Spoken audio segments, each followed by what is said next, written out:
noble hearts and steadfast pride. Detroit spirit, we wear it white. Feel the drive, hear the crowds embrace.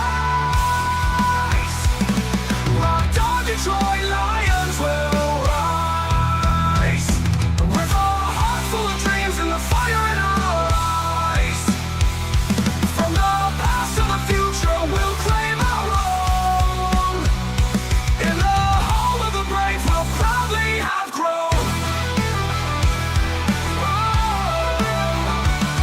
In the city, where the roar meets the night, the Lions charge, ready for the fight. Noble hearts and steadfast pride. Detroit spirit, we wear it white. Feel the drive, hear the crowds embrace. Rocked on, Detroit Lions will rise. Rocked on, Detroit Lions will rise. With a heart full of dreams and the fire in our eyes. From the past to the future, we'll claim our own. In the home of the brave, we'll proudly have grown. With every game, we rise and unite. Feeling the passion igniting the light. Through highs and lows, we'll stand as one. Our legacy, a tale that's just begun. Together we roar. Together we roar. Detroit Lions will rise. With a heart full of dreams and the fire in our eyes. From the past to the future, we'll claim our own.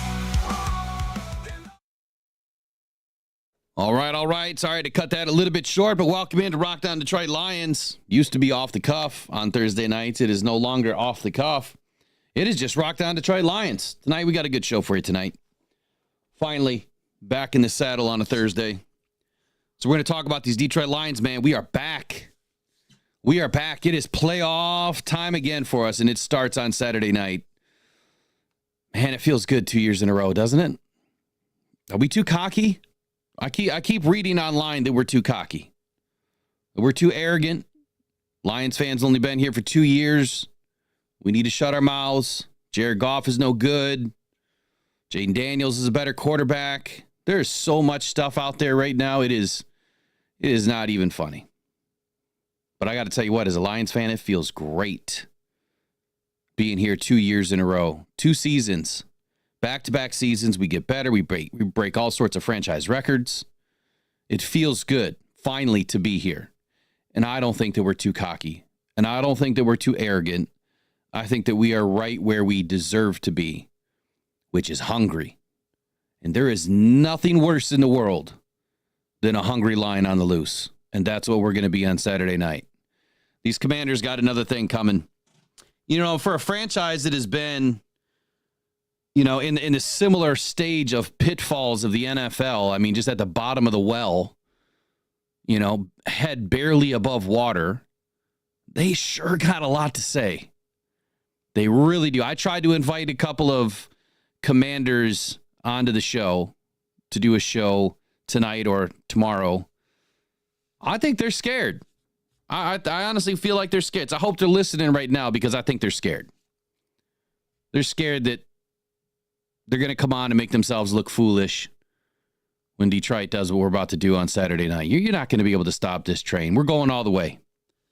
There's no stopping the Motown. The mojo is going forward. So what's happened with everybody in tonight? I see we got quite the crew in tonight. We've only got about 30 people in so far. Hopefully this fills up a little bit more. I know, it's not a usual night for me. Riley O'Brien is going to join us at some point. He's got some questions and some things to talk about.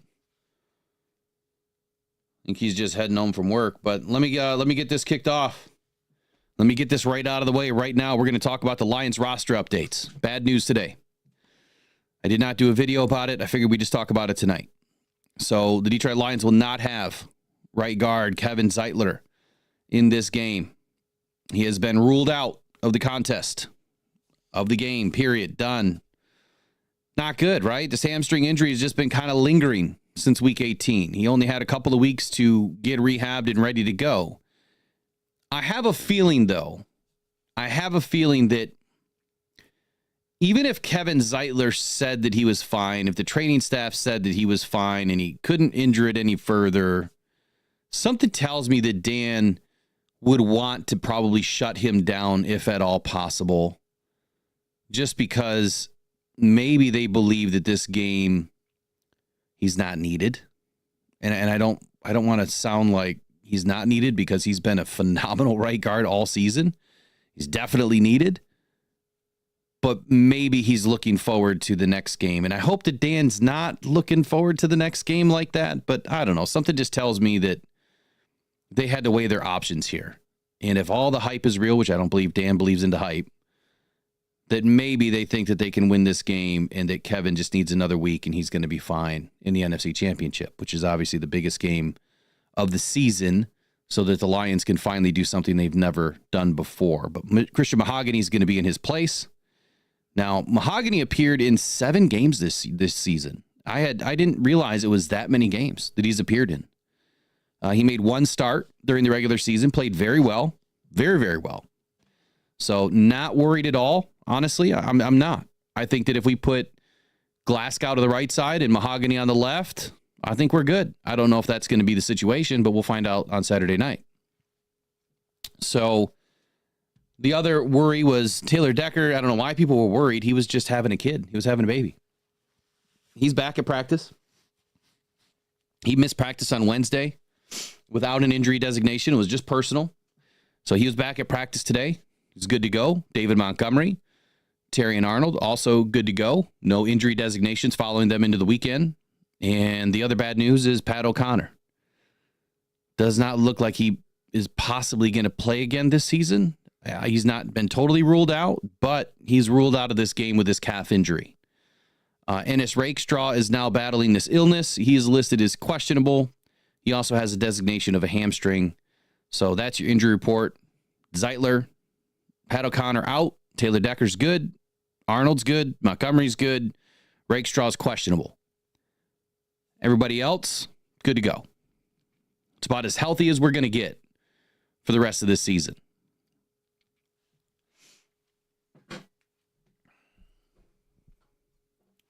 Salty's in the house, I see.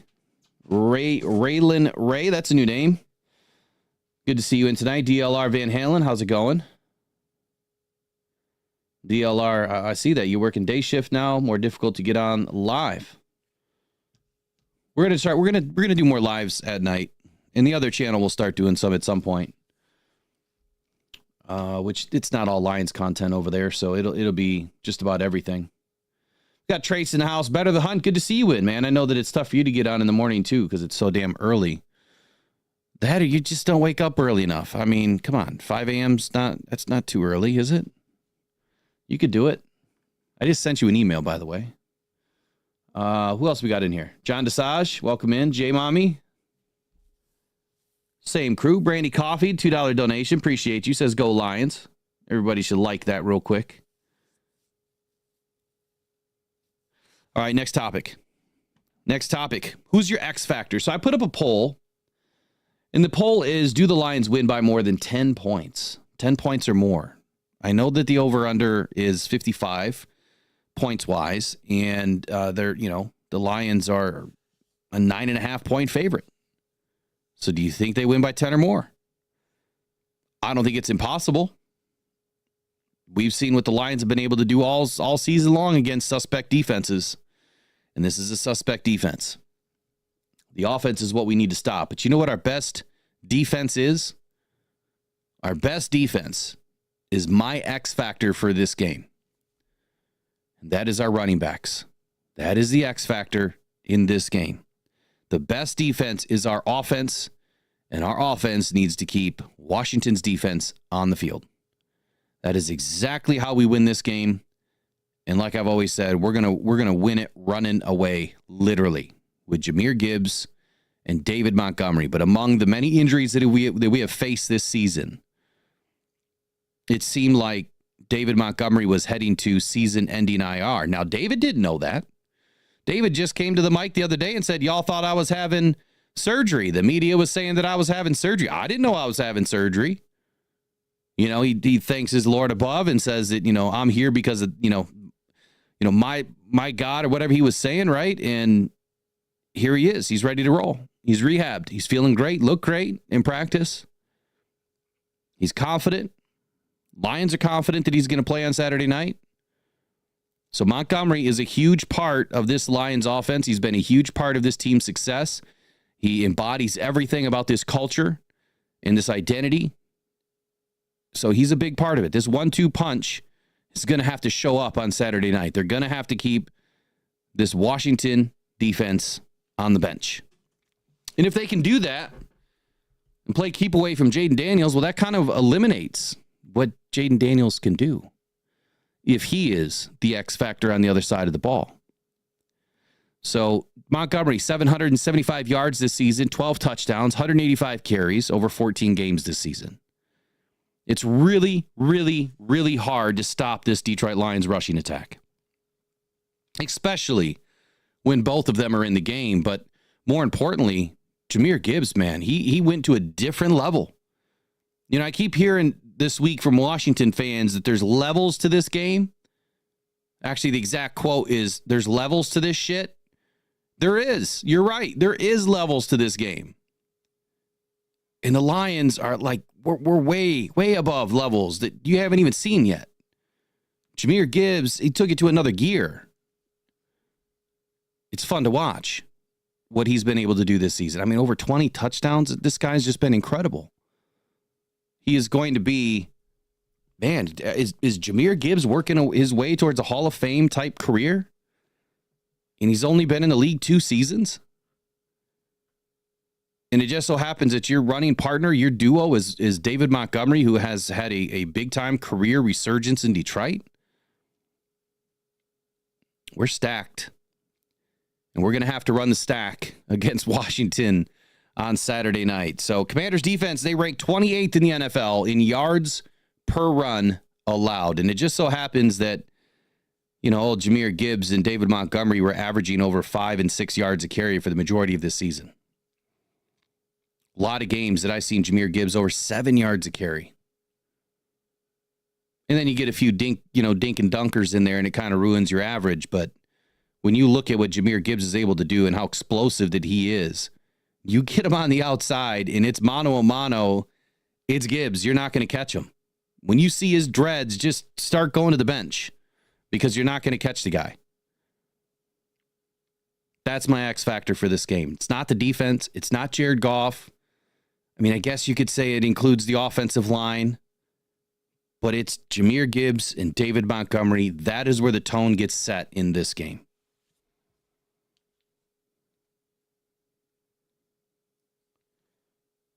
All right. Looks like Riley's joining us here.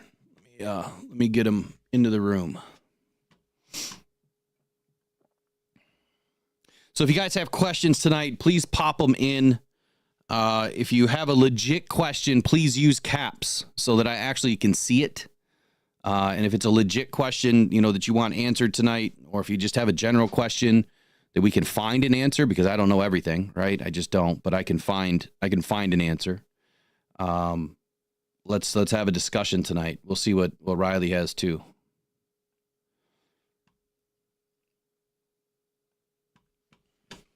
Give me 1 second here.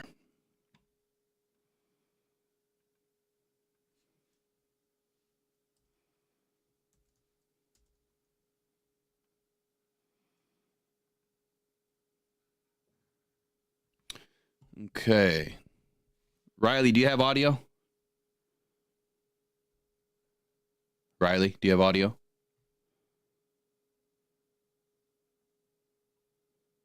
Yes, I do. Can you hear me? Oh, there we go. Now I can hear you and I can see you. Welcome in tonight, man. Can you hear me? Yep, we got you. You're in. Can you not? You can't hear me. Is that the question? We're in? You can't hear me? All right, I'm gonna bump him out and call him. Hold on. I can't see. 1 second here.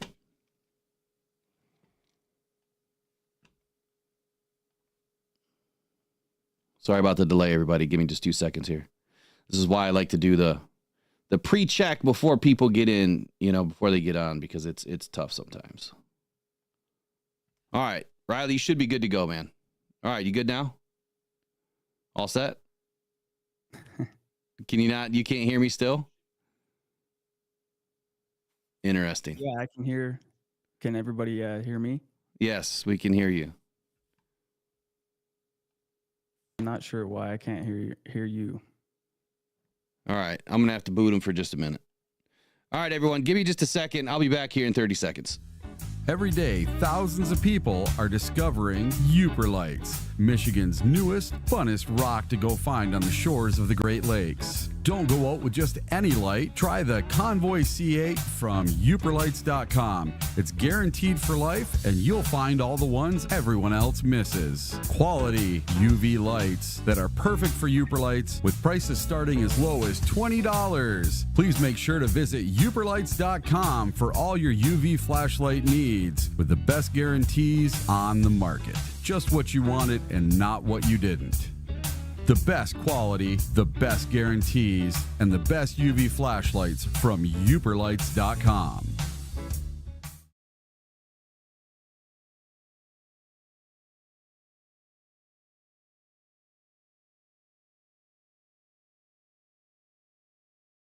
All right. Anyway, I apologize. I don't know what's going on here, but I'll be back with Riley here in just a few moments. We'll see if we can get him in. So anyway, how can the Commanders win this game? I guess that has been the biggest question that a lot of fans, have been talking about. What can the Commanders really do to the Detroit Lions? How can they find a way to win? And I don't think it's as simple as what a lot of these Commander fans think it is. But I'm going to try to keep it simple. And I don't know if I could be said any different than this, but they need hope. They need a lot of hope, right? I'm being funny for just a minute, but they need a lot of hope in this game. They're overmatched big time. Jaden Daniels gives them the only chance. And I know it's just been Jaden. Everyone's talking about Jaden. No one's talking about Bobby Wagner. No one's talking about the rest of the defensive players, and no one's talking about Terry McLaurin. Or Robinson. I mean, there's a lot more players on this team that I feel are not getting some credit here. But Jaden does give them the only chance, because without Jaden doing what he's been doing this season, they don't really have a chance. And it's hard to really believe that a rookie has been able to grab a hold of the NFL the way that he has this season. Now, I wasn't really surprised. You guys know that. He was my number one quarterback coming out of the draft. I'm not surprised at all. But it is kind of crazy to think what he has done this season and to the magnitude that he has done it. In the Lions defense, I keep hearing that the Lions have struggled, at times against, these dual threat quarterbacks. Well, maybe in seasons past. I don't know why people keep talking about 2, 3, 4 years ago. What has happened this season? And I guess the thing that I really want to point out is a lot of people wrote us off after week 6. We didn't have Aiden. And because we didn't have Aiden, we weren't going to win any games. Well, I think we proved that point pretty well, that we were going to win some games. But not only that, we've had so many injuries on this team. How have we been able to win football games? Well, it's because the identity didn't change, right? The culture didn't change. The next man up mentality didn't change. The depth of this roster didn't change. Yeah, we had to bring some guys in, but they bought in right away. And what Dan Campbell does and how he preaches the game, how he teaches the game, and all of these coaches, former players, most of them, are able to teach these guys at an accelerated rate, keeps us in the game. But I still don't understand why people think that we have trouble with mobile or dual threat quarterbacks. Kyler Murray had, 45 yards against us? And yeah, he had one busted run, I think, and then the rest of it was just little stuff. And then by the second half, he couldn't move. So, no, I'm not worried about it. Jordan Love didn't do anything really to us this season. Baker really didn't do anything to us this season. So, I just don't see it. I don't see it. Let me see if I can get Riley in again. See if we can make this work.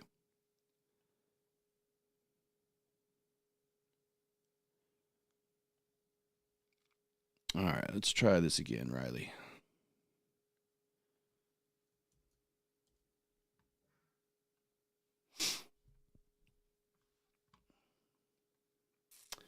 All right, so in the chat, do we have any questions in here? And I promise I'll get to it. Just deal with me for just a minute.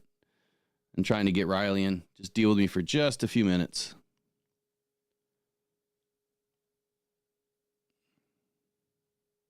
Oh, he's not in there. Where'd he go?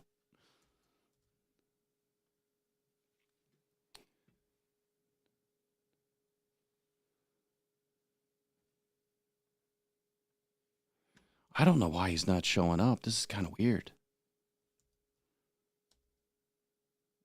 Unless the room changed. There he is. Riley, can you hear me?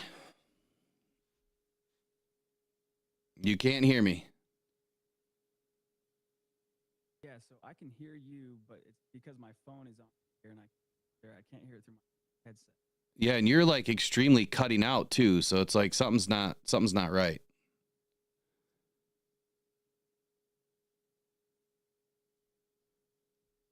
You have everything turned on? Interesting.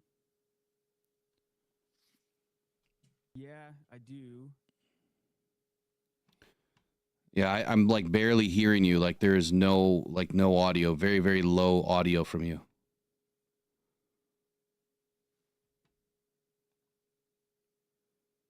Okay. Give me a sec. I'll jump back on. Okay. All right. Second try. We failed. We'll see if we can get it right on the third try. Now I got to check my audio and make sure something didn't happen. Looks like I'm good. All right. I don't even know where I was now. So I was talking. I knew where I was. I was talking about how can the Commanders win. Really, it's Jaden. Look, the Lions take care of Jaden. It's a wrap. I don't think that the Commanders are really going to hold a candle to our offense. Which defense for us shows up? How can the Lions win? Right? How can the Lions win? I think that is another great question that was asked today. And this one's not so simple because we have so many different variables offensively and defensively that need to work. Now, the Lions should score plenty of points. Absolutely should, right? Highest scoring offense in the NFL this season. The Commanders were 18th in points allowed and 13th in yards allowed. So that should tell you, right, on the surface level of things, that we should be able to handle business. But Dan Quinn is a very sharp, experienced, defensive-minded coach. He's not an offensive-minded coach. He's a defensive-minded coach. Well, I guess I can't really say that. We know him as a defensive-minded coach. Let me put it that way. And the Commanders don't look like the type of defense that can really slow us down. And maybe it's going to take a minute for that defense to, finally come together. It's going to take a couple of seasons, a couple of drafts to get the right players, just like what happened for the Detroit Lions. Dan Quinn took over, pretty terrible situation. But the Lions don't want to have Jared Goff really putting the ball up 40, 50 times in this game. Those are the games that the Detroit Lions tend to lose. We don't, anytime you go over 30 passes in a game, the probability for you to throw an interception is like tenfold. You get up over 40 passes in a game and the probability is like 50-fold. And you get over 50 passes in a game and you're guaranteed you're probably going to throw 2 interceptions at least, if not 3. And that's kind of what happened to Jared Goff this season whenever he had to put the ball up a lot. I mean, how many times can you ask a guy to, toss a ball and not get intercepted? I mean, he has done such an excellent job this season and every season, to be honest with you. When you start to have to put up the ball that many times, it's not good. And that's not good because then the defense can pin back and really get after you. So we can't be playing from behind. So how do the Lions win? We've got to get hot quickly. The offense has to get rolling right away. We've got to put up a ton of points, and we've got to keep that pedal to the metal and go as fast as we can and keep Jaden Daniels on the bench. That is our best defense. That is the best way to win. As long as our offense plays to its normal level, like we don't need anything crazy. We just need to play to our normal level. then the Detroit Lions should win this game. And I don't even really think it's going to be close. I really don't. Now, part of tonight, like we're back, right? What does it really mean being back? And what does it mean for the Detroit Lions? So let's talk about 2023 for a moment. The 2023 season, I mean, it was such a remarkable turnaround. I mean, it was incredible to watch the Lions just coming up out of the gutter, right? I mean, the season before ending on a 9-8, 8-2 run, taking out Aaron Rodgers. That's like where it all began. And then you go into 2023 and you have all these expectations, but you just don't know what's going to happen. And the Lions rip off a 12-5 record. They get their first division title. I think that's all we expected, right? We got 2 wins, 2 playoff wins. How much more did you really expect? I mean, our season ended in against the San Francisco 49ers in what was a very narrow victory for them. It was more of our loss. Like last year's team had it. That team had it, but a few hiccups here or there, and that season was done. We had a lot of achievements in that year. First 10-win season since 2014. First division title ever in the North, but since 1993. First playoff appearance since 2016. First home playoff game since 1993, and then win. First time hosting 2 playoff games in the same season. We had 7 Pro Bowlers last season. Penei Sewell, Aiden Hutchinson, Frank Ragnow, Sam Laporta, Jalen Reeves-Maybin, Amon-Ra St. Brown, and Jahmyr Gibbs. And then to top that off with 5 All-Pros out of last season's team, Penei Sewell, Amon-Ra St. Brown, Frank Ragnow, Sam Laporta, and Jalen Reeves-Maybin. Just absolutely incredible what Brad Holmes and Dan Campbell have put together, the team that they've assembled, the way that they've drafted, and the way that they've lived in the draft. Right? They haven't gone to reach too far into free agency and spend a boatload of money in places that they know is going to get us in trouble. They just bailed us out of all that debt that the Quinn Tricia era put us into. And they assemble this team within 2 seasons. Well, the third season, 5 All-Pros and 7 Pro Bowlers. And only 2 of those guys, the 2 Pro Bowlers, Germ and Frank Ragnow, those are the only 2 you didn't draft. And the All-Pros, only 2 of them you didn't draft. That's pretty insane to have 5 Pro Bowlers and 3 All-Pros from the drafts that you just selected, right? Or for the players you just selected in the draft over the last 3 seasons. And then you get to 2024. I don't see Riley back yet, but let me just make sure he can see me. And then 2024 happens, right? The season, I mean, a real hope for us. I mean, our hope was high, right? Everyone thought that we were going all the way. I said from the season before that 2024 was our year. I thought that this was the season we were going to win a Super Bowl. I was saying it since probably week 10, week 8 of last year, maybe before. I might have said it in the preseason last year. But I know that I was saying it ever since about week 8, at least somewhere in that range. Just because I could see we were missing a few pieces. We didn't have everything. We almost made it, right? We almost made it, but who knows if we would have won it. But the 2024 season was really shaping up to be even more promising for the Lions. And some of the bold predictions that we were hearing very early, Aiden Hutchinson to get 20-plus sacks. Unfortunately, his season ended early, but building on the very impressive performance that he had in 2023 was an expectation. For him to follow up All-Pro, Pro Bowl type season this year again was expected, but it ended early. The Lions defense would be, one of the best ranked. That was another prediction. And for me, my prediction was exactly top 10. And the only way that they were going to get there is if they could have one of the best defenses, scoring defenses in the league. 20 points or less, and they're going to get there. That was going to take them from a top 15 to a top 10. The Lions are currently the 7th best defense in the league right now. And they've held opponents to exactly, 20.1 points per game? And that number's only been skewed because they allowed, the Bills to put up over 40. And that's kind of what changed that number. The Lions were hovering in that 17.7 to 18 points per game for more than 14 weeks. And then Jared Goff. Jared Goff was expected to have his best season. In the very early throes of the preseason, I said there's no reason why Jared Goff wouldn't throw for 4,500 plus yards. There's no reason why we wouldn't have 4 more guys giving us 1,000 yards apiece. Yes, I actually said that.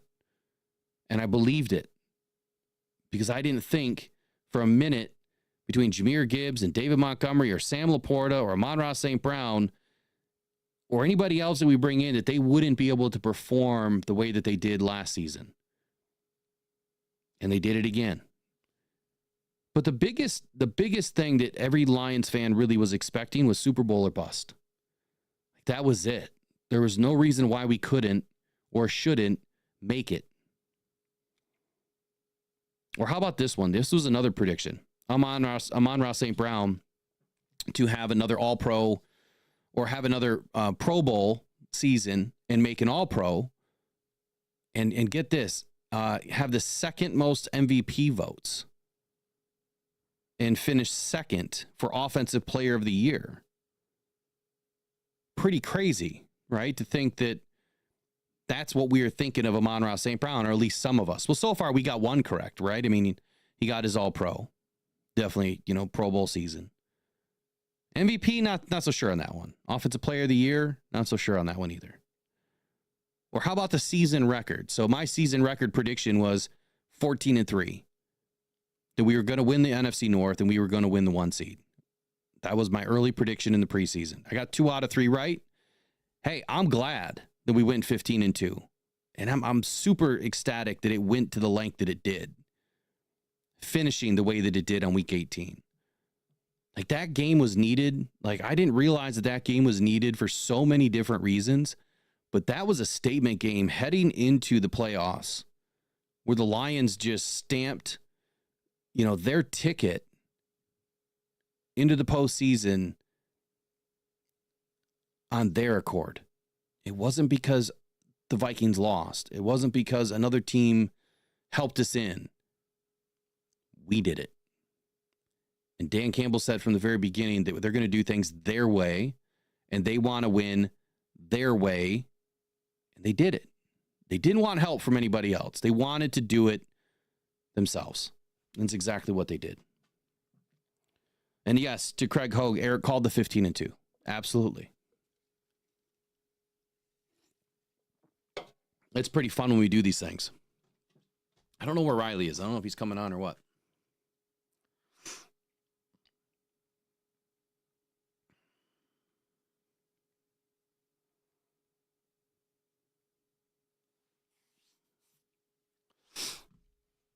So, season records, I mean, there's just been a lot of stuff that has gotten us to this point. The reason why we are here and why I'm saying that there's no reason why we can't go all the way.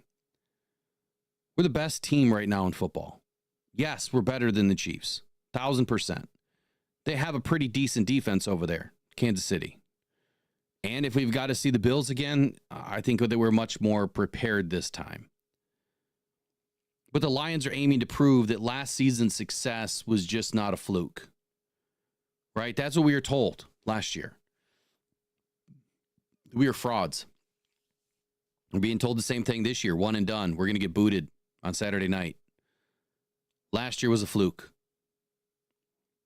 But I think that this is our time to establish ourselves back into the NFL as a dominant team. And for many years to come. It is so hard to get back to the playoffs year after year. And the fact that the Lions have come from where they have come from with a coach that was nothing more than a meathead, right? Remember? With a GM that took a running back at 12. You just don't do that. We're the laughingstock of the NFL for a long time. Still are. People still take their shots. And yeah, some of them are right. We've only been here for a couple of seasons. We really don't have a whole lot to be proud about, but this is extremely exciting for us. And I hope that, we can throw it all back in their face when we hoist the Lombardi in Detroit.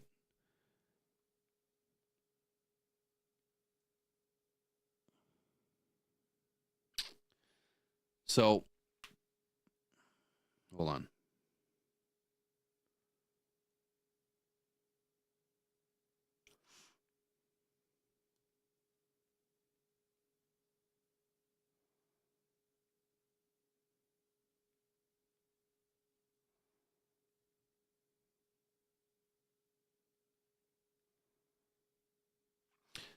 So again, everyone started to doubt us after week 6. They said that we couldn't win without Aiden, right?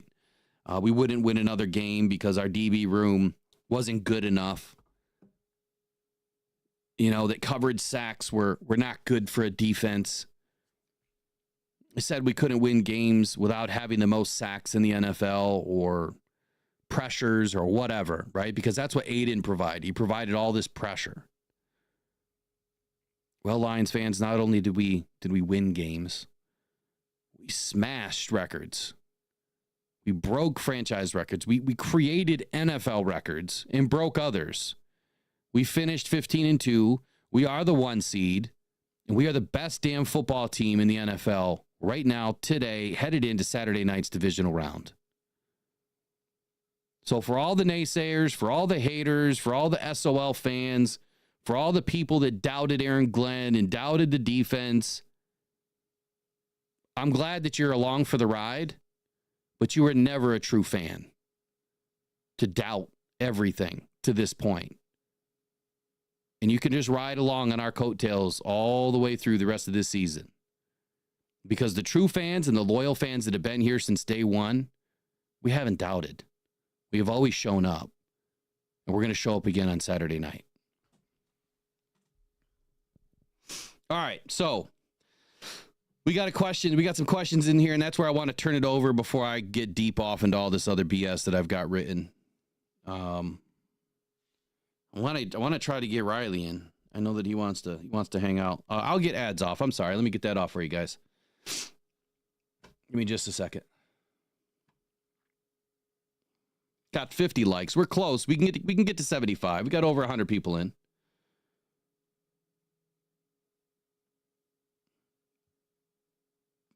That's how we do it here. Uh-oh.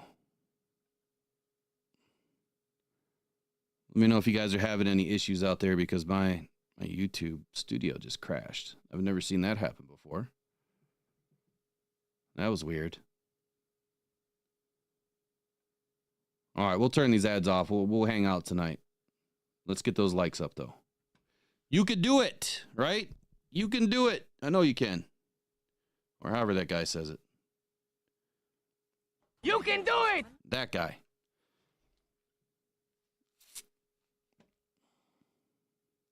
I still don't see Riley in there. All right, I want questions. Let's have a conversation tonight about this Lions team. What's on your mind as a fan? I think that's more important to me than anything. Is what are you guys thinking about your team? You hear enough from me. The motor mouth is always rolling. I'm always talking. I want to listen. I mean, I'd rather hear. I'd rather listen to what you guys have to say. This is your team. It's our team. I don't always have to be the one talking about it. Let me get these phone lines up. 1 second. Let me get this phone line going.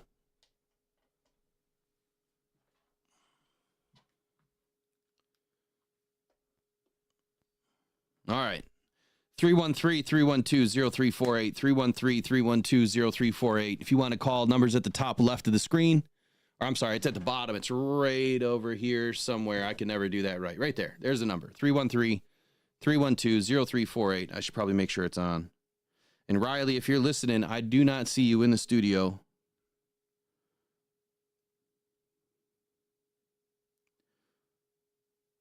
So I don't know what's up with that, but I don't see you in the studio.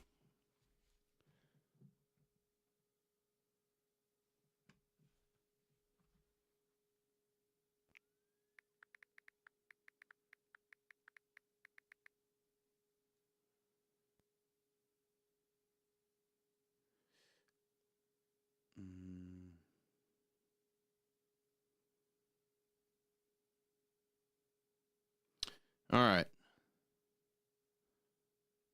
Questions?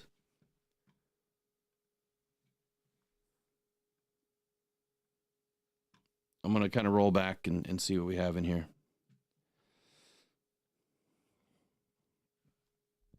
Let me kill this poll too. So 83% thinks that we're going to win by more than 10 points.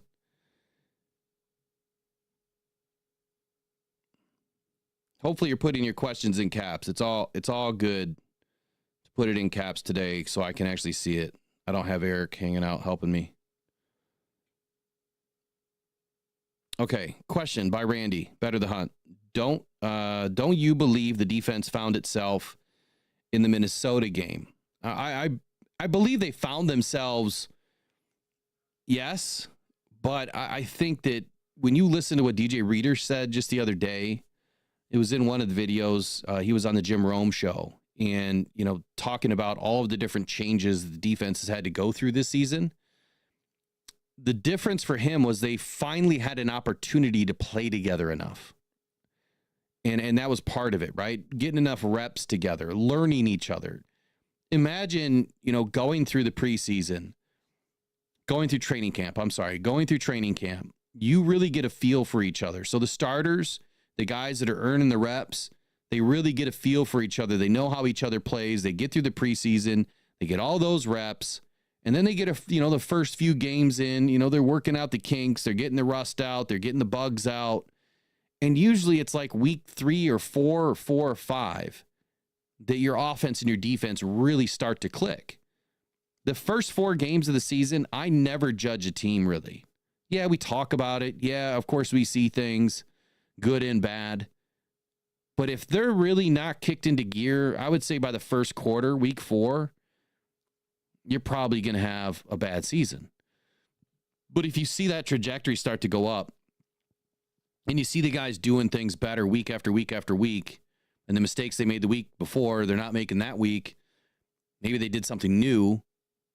The whole point for DJ Reader was, they went through all of that together, and then all those guys are gone. And then you get some fresh bodies in, and then 2 weeks later, those guys are gone. And you get more fresh bodies in, and 3 weeks later, those guys are gone.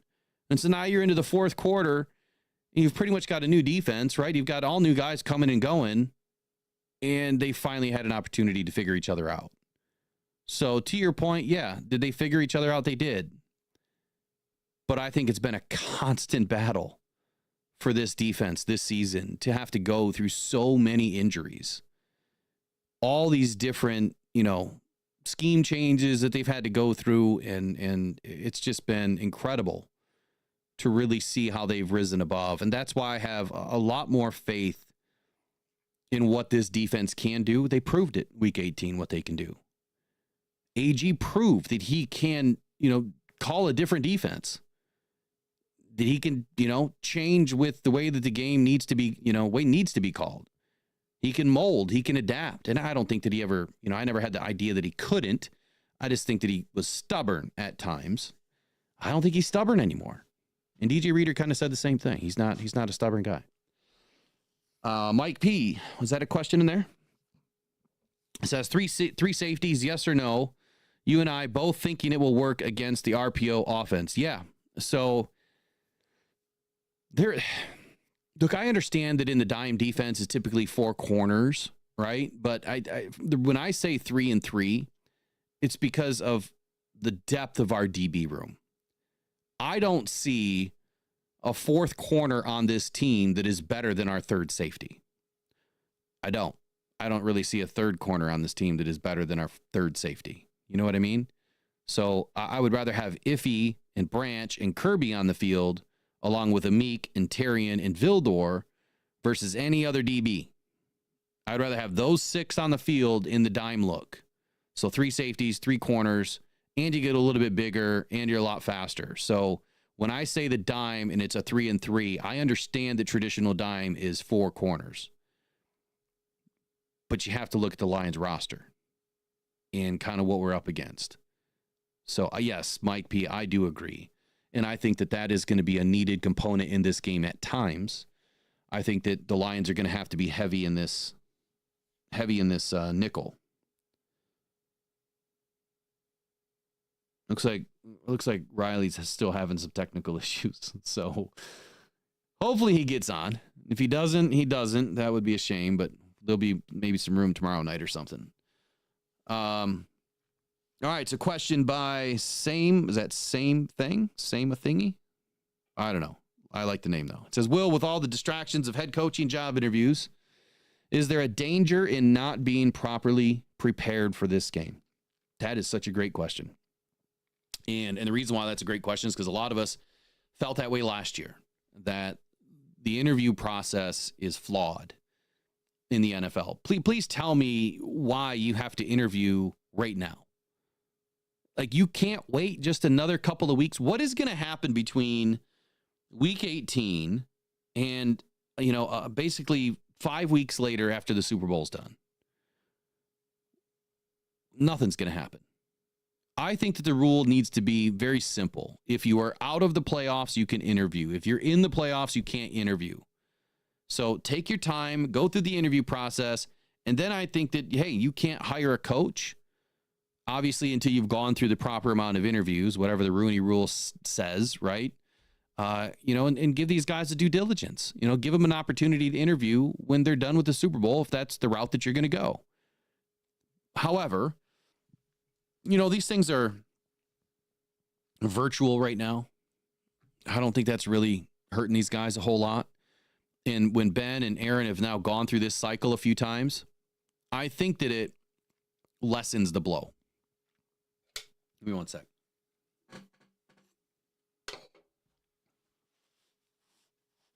I think it lessens the blow to the team. I think it lessens the blow to the coordinators. Because as they get more familiar with the process, they understand, like Ben said, I'm more familiar. I understand the questions now. I know what they're looking for. I know what to say. I know what not to say. So he's used to the process. But the first year, yeah, I think it does kind of get in the way, because a guy that hasn't gone through this process a whole lot and is still a relatively young coordinator, you are now prepping for the biggest games of your life as a coordinator.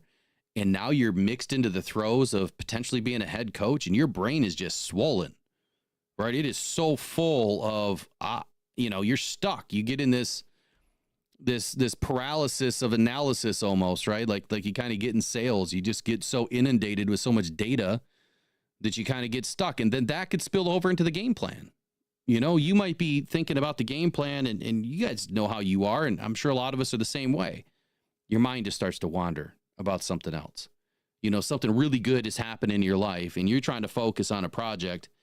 And then, after a few minutes, you start to, just kind of wander off into whatever else is going on in your life. I'm sure that happens with Ben and Aaron Glenn, thinking, they're probably having these visions of standing on the field next to Tom Brady in Las Vegas and, going out on, all night long with Tom Brady and these wild excursions in Vegas. Who knows, right? But I guess that's the whole point as to why I feel it's flawed. Just give it a break. Like, a couple weeks isn't going to hurt. It's not like you're getting a leg up.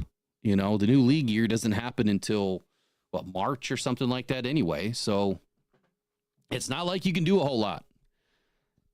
We on Top Doe 100 just made it in the chat. Welcome in. Jody Carruthers is in the chat. Orner UVM Dad. One Major Pain. Bees 9. We got Bruce Betterly. Myron, that's a new name. He says, don't sleep on Crowder. He's a beast. Jamison Crowder's been around for a minute. Is Myron you a Commanders fan? King SJ is in the house. Says, I'll confess, my vote was a bit biased. I think we win, but we can't take Washington lightly. I'm not really taking them lightly, I don't think. It's just more so that I really believe in what we're able to do right now. I really believe it. Bruce Betterly says 41-10. I would love that. I mean, I would absolutely love that. And, to all the Commanders fans, I got to say one thing. I'm always going to respect an opponent, right? That's number one. Get that out of the way. Number two, I do respect Jaden Daniels and what he's done as a rookie. But number three, when you win a game and you start calling for Detroit. Like, we want Detroit. We want Detroit. Sometimes you just don't want what you're asking for. I promise you. You don't want to kick a hornet's nest, right? You just don't. And that's what it's going to be like on Saturday night. It's going to be like a bunch of hornets buzzing around because we are so damn loud in Ford Field. Jaden's not going to be able to think.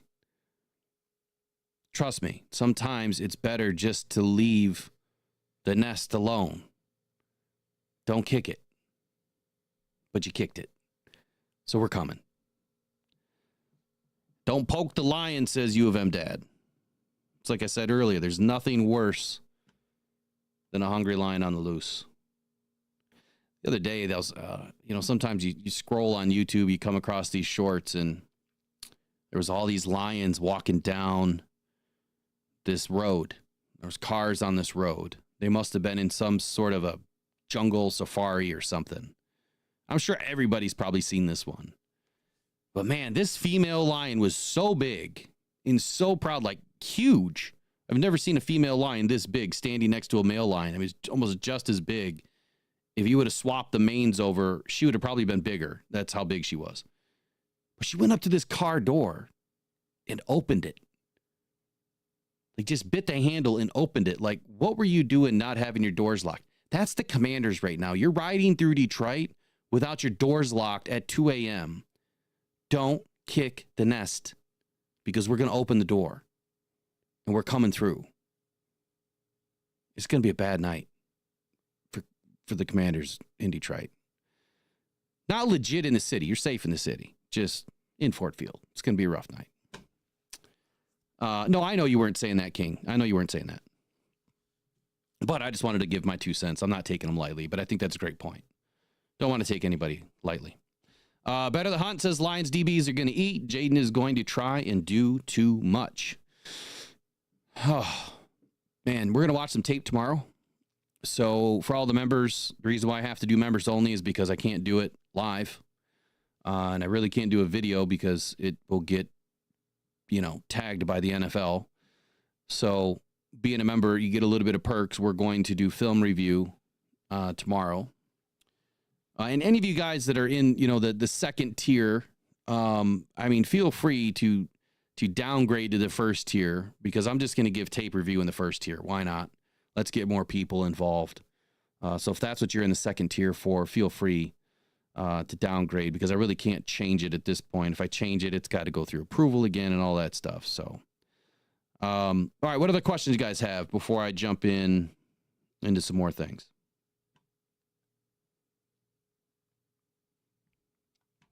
Let me wind it back here and see what we have. And Myron says defense wins championships. Myron, I don't know if you answered in the chat if you're a Commanders fan, but I promise you one thing. We know stats over here, and we know history. And I will tell you this. Out of the last 15 or so championships that have been won, last Super Bowls, last year was the first season, well, since the 2015 Broncos, that the defense has been better than the offense that won the Super Bowl. Offense wins championships right now. Defense are helpful. I mean, it is helpful to have a really good defense. But there's a reason why you see teams gravitating towards building their offense and having a more high-powered offense. Because you can win a boat race as long as you have a faster engine, right? And right now we have, our engine, here's our engine, okay? You've got Detroit muscle, right? You've got Ford muscle. You got American muscle cars in Detroit. A lot of V8s, right? Naturally aspirated V8s. That's your Jahmyr Gibbs, your Jamison Williams, your David Montgomery, your Amon-Ra St. Brown. That's your naturally aspirated V8 engine right now. Everybody else is rocking a V6. And you don't even have the luxury of a turbo unless you have somebody like Jaden Daniels. That's the big difference between what the Lions have right now. They're running through the streets just mean. Nobody can take or overtake what we're doing because we are so strong in every corner of this team. So John Desage wants to know if there's any news on Hutch. Well, the same news as there has been since he went down. Hutch is not coming back this season, as far as we know. Dan Campbell said it just a couple weeks ago. It was a season-ending injury. But again, he allows people to cling to hope by just saying, hey, if anyone can do it, Hutch can do it. But I think people watch or have watched too many movies, right? Too many Rocky movies in their lifetime. Too many Rudies, or gosh, give me some other ones. What are some good sports movies? You know, where the underdog comes back, or you know, the injured player comes back. A lot of movies make you think that this player is going to be able to do it. It's a nasty injury. I would love to see Hutch get back, but again, look, how many weeks are we away from the Super Bowl? He hasn't even practiced yet. Do you think that Hutch can come back and maybe practice a week? I don't think so. I don't think that Dan Campbell would let him. Sometimes you got to save the player from themselves, you know? All right, so Precision Staining says, what player for the Lions do you see stepping up on defense? I think it's going to be the same thing that happened last week, you know, or 2 weeks ago, I should say. I think that Alex Anzalone is going to be a huge contributor and a huge factor in this game. He's going to be desperately needed to keep track of Jaden Daniels and cover the middle of the field. You know, the one thing that concerns me is exactly what happened against the Bills. We got Ty Johnson streaking down the field, you know, and getting open and taking advantage of these linebacker mismatches. That's what we can't see. That's what I don't want to see.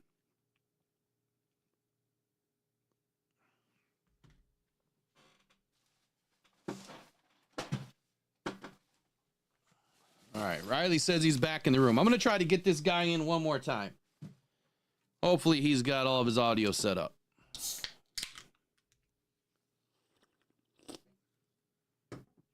All right, here we go.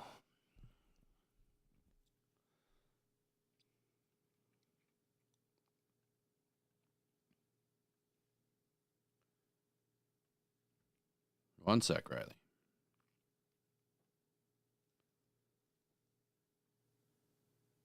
I don't know why my audio has been dipping. That's not good. Hopefully I'm loud enough now.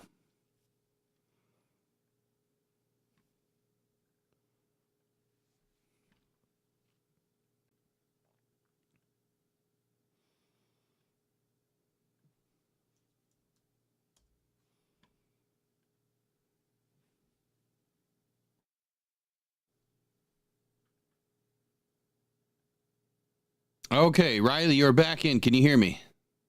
I can hear you. Can you hear me? I gotcha, but you're a bit soft. If you just want to turn up your level gain a little bit. Yeah, let me do that. You're on your roadcaster there. Just turn channel 1 up a little. Okay. All right, good to go. I think you're in now. So welcome in, man. How you doing? Hey, you know what? I'm so good. I am third time's a charm. I'll tell you what, guys, you start doing like podcasting and stuff, and you quickly learn all the things that you don't know.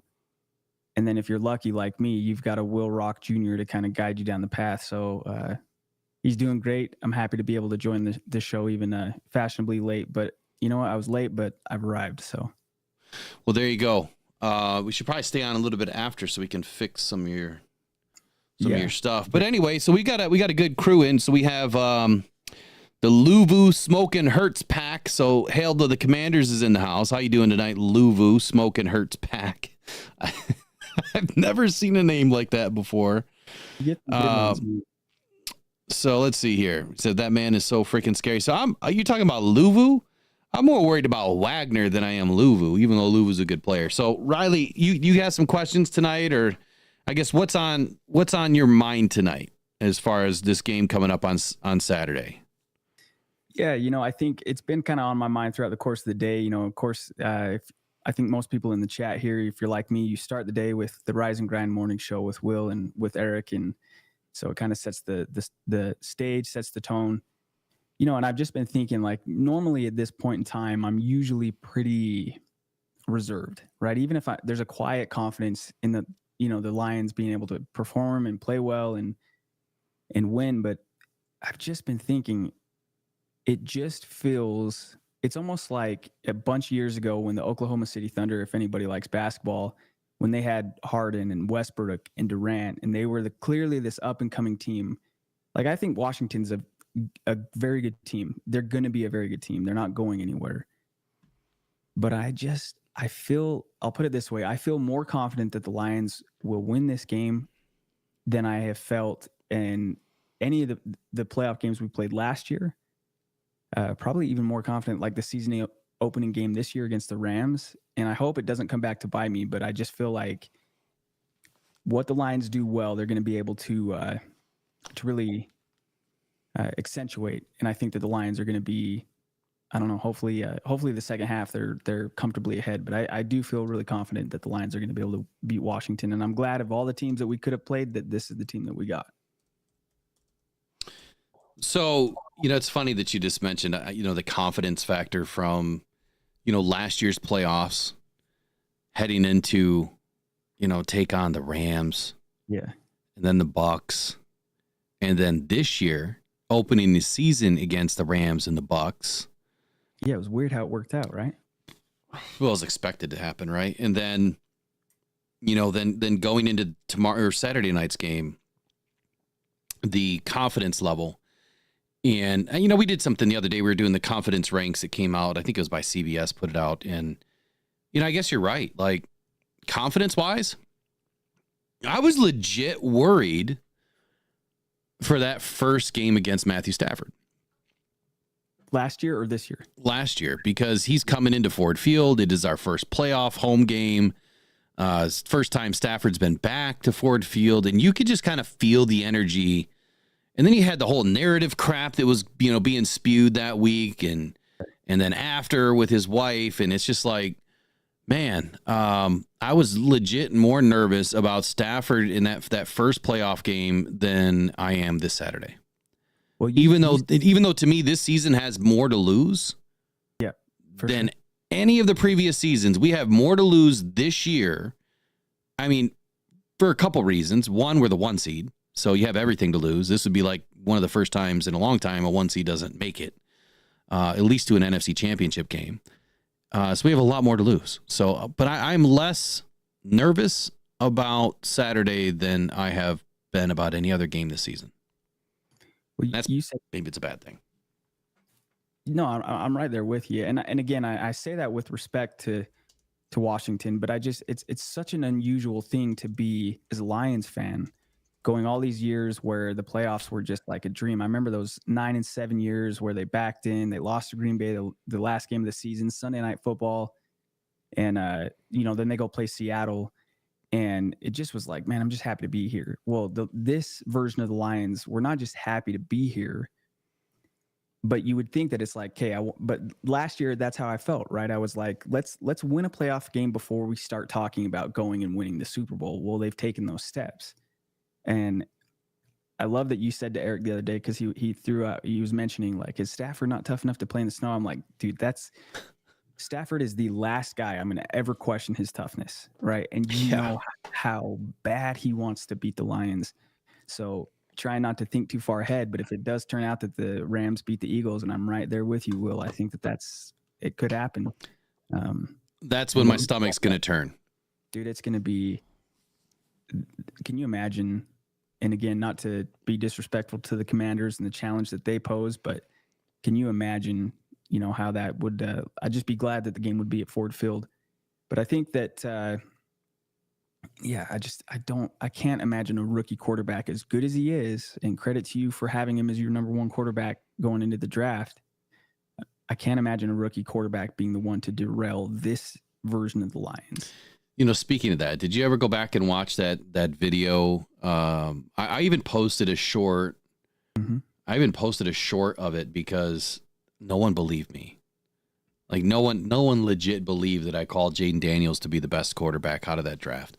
And so I went and clipped it, and I posted a reel, or I posted a video of it.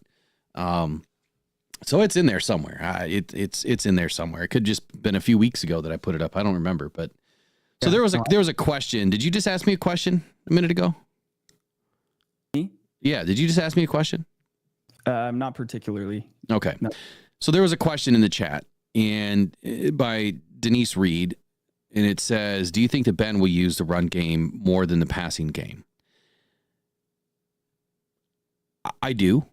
Again, like kind of what I was saying earlier, the best defense sometimes is your offense. And if we can keep Jahmyr Gibbs and David Montgomery, Sonic and Knuckles doing their thing, right? Just putting together 13, 14, 15 play drives if you can, taking 7 to 9 minutes off the clock. That is where you can really limit, what Jaden Daniels can do. However, I think that this is a tale of, could be a tale of two halves in this game, where you're going to want to get out early and press, right? You're going to want to get out early and get some points on the board. You're probably going to want to scale and see if you can beat these guys deep right off the punch and then maintain, right? So there might be, a tale of two halves here where we're going to get out and get up early and see if we can press these guys, maybe go a little bit of quick offense, no huddle stuff, and get up on the line and just keep the ball moving forward and get into the end zone and see what they have. And if they can come right back and move down, 20-20, and we can't stop them in the red zone, then I think you're going to see where Ben is going to have to dial up the run game and hope the run game's going to work, which I think it should. Mm-hmm. No one's been able to stop it yet. So the answer is yes. I think that we are going to use the run game, but I think it's going to be situational depending on what's going on in this game. I think that it's going to be very fluid. I don't think that we're going to have that traditional script of 15 plays and you're going to run these 15 plays and that's it to start the game. And I can't imagine that they're going to do something like that. I don't even know why teams do that. I really don't. I mean, I get it. You've prepped. You see that these are the, plays that work, but I don't even know how you could really call them in order like that. But yeah, you get to this point in the season and it's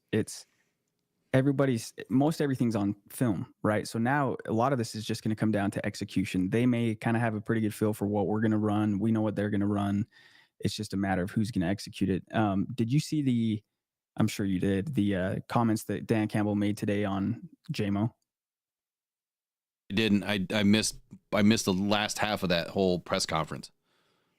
Yeah, he said, Dan Campbell said on Jamison Williams, "I've got a lot of pride in him, man. He's one of those guys. I love that kid. He's had to endure a lot. And look, some of it's his own doing, and he knows that. That's what I appreciate about him. It took him a minute to buy into what we're doing. He can be a little hard-headed, and that's also why you love him. That's why I love him. But man, he's learned along the way, and he's growing. Honestly, the best thing he's done is this. When he finally dropped the armor and endeared himself to his teammates, he became part of the team. That happened last year, towards the end of the year. You could start to feel it. It's only gotten better and better. With every one of these moments, he's grown. He's learning a lot from it. And I love where he's at. I really do. I'm proud of him. And as you're mentioning that, I love that thing with JMO because I've always loved the kid, and it's fascinating to see the psychology of how teams are built. But man, just as you're talking about, if they could come out and it's not just about, okay, they're not very good at defending the run, we're just going to try to control the clock. Take the top off of them with something deep to JMO early on. I love that every game. But this game in particular, that would be so sweet because then you've got Montgomery back, and if you can take the top off the defense and just let Gibbs and Montgomery kind of control the clock, I think we'll be all right. So this Luvu Smoke and Hurts pack, I don't understand the name. Is probably the dumbest name I've ever heard. I'm sorry, dude, but he's just going at it in here, or she, or whoever. Serious question though. Do you honestly think that the JD5 won't absolutely expose your defense? I don't, honestly. I mean, I don't think that JD is going to be able to do anything different in this game that he hasn't been able to do, has been able to do in every other game. I think that there's going to be some opportunities for him. I don't think that he's going to expose anything. I think that every team that has gone up against Washington is going to do as much as they can to limit, what any dual threat quarterback is able to do in a game. Just about every team in the NFL struggles against dual quarter. I mean, it's hard to defend an RPO. It always has been.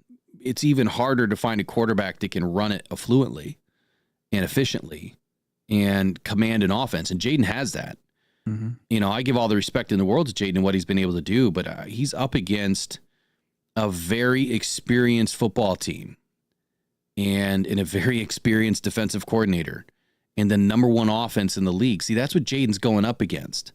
It's not Jaden going up against our defense that you need to worry about. Let Jaden score on every drive. Stop us. That's the problem. You're not going to be able to. Your defense is trash. And if you do stop us once, great. We'll come back. We'll pick the ball off. We'll put Jaden in a bad situation and force him into some bad decisions. We've been doing it all year. There's a reason why Kirby had the most interceptions out of all safeties this season, all DBs. And he'll probably get another one on Saturday night. Oh, I just called it. Last time I called it, he didn't get one. I think we're back now because you did the reverse psychology. I don't know, man. I feel pretty good. If Will calls something, if we get a rock lock, I've gotten pretty accustomed quickly to be like, okay, I'm anticipating it happening. Also, I'm sure everybody saw it, but if you didn't see it, the call he made on the defensive game plan against Minnesota with Thor Nystrom, a great friend of the show, the great friend of the program, big Minnesota Vikings guy, even he gave his flowers to Will, saying like, man, he called it. You would have thought Will was in the game planning room with Aaron Glenn as they made the plan. But I do have a question for you, Will. Yeah, this dude, hold on. This Luvu guy says, I'm going to buy this YouTube channel and name it Smokin' in That Golf Pack. I don't know if you have enough zeros in your bank account, buddy, because this channel's it's all about, football and the community, but it's more than just football, man. This channel is about truly the community and giving back to the community from a Cancer Foundation standpoint. So yeah, it's never for sale, buddy. Sorry. But anyway, what's your question? So do you anticipate the potential of any rust, particularly on offense, given the bye? The only rust that I see is going to be that rusty ass brown jersey that the Lions are going to be smashing all night long and leaving on their, helmets and jerseys. That's about the only rust that I see coming out of this Lions defense or offense. So hopefully that answers your question. Yeah, I think that was pretty unequivocal. I got it. That's about it. I looked at Dan said it best before they went on break. He said that we're going to keep the engine idling, and they did, even though they had a nice long weekend. When you really think about it, they only got one day off. They got like Friday off. They always had the weekends off. So other than playing a football game, right, they had the weekends off. So outside of traveling on Saturdays to go to your opponent on Sundays and playing on Sundays, those were the 2 days that you actually had to work. The other days they're in practice, they're going through tape. I'm not saying they don't work throughout the week, but it's a little bit different.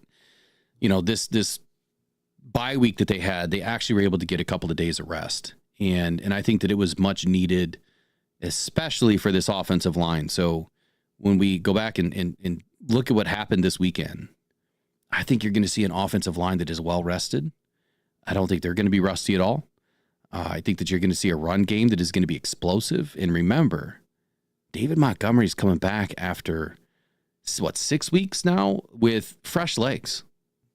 And he hasn't been hit in like 6 weeks. Mm-hmm. So he's going to be like the second coming of Thor from, the previous game, where he's going to have this injection of just energy. Mm-hmm. And I think it's going to be fun to watch. And on the defensive side of the football, no. I don't think that you're going to have rust anywhere. I think these guys are too good at what they do, and AG is going to have them ready. So I think that's such a good call that you've made, and I was waiting because I was like, is he going to say this? Is he going to say it, or am I going to bring it up? And you beat me to it. But I thought that was one of the most sentient points that anybody's made is because you made that comment a couple of weeks ago, where getting Montgomery back offensively is almost the equivalent of getting Anzalone back on defense, and we saw how big that was.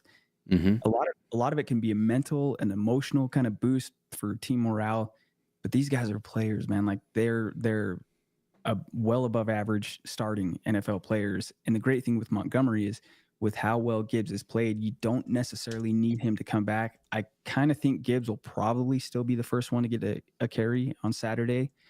But either way, you know, you and Eric kind of broke down the amount of carries Montgomery usually gets. And, you know, I just think it's going to be, if there's one guy on offense that you were missing, obviously other than Goff, if it was your starting quarterback, that you're like, okay, we get that guy back, there's nobody better than Montgomery, not for just the player he is, but the person he is. It's just a perfect time to get him back.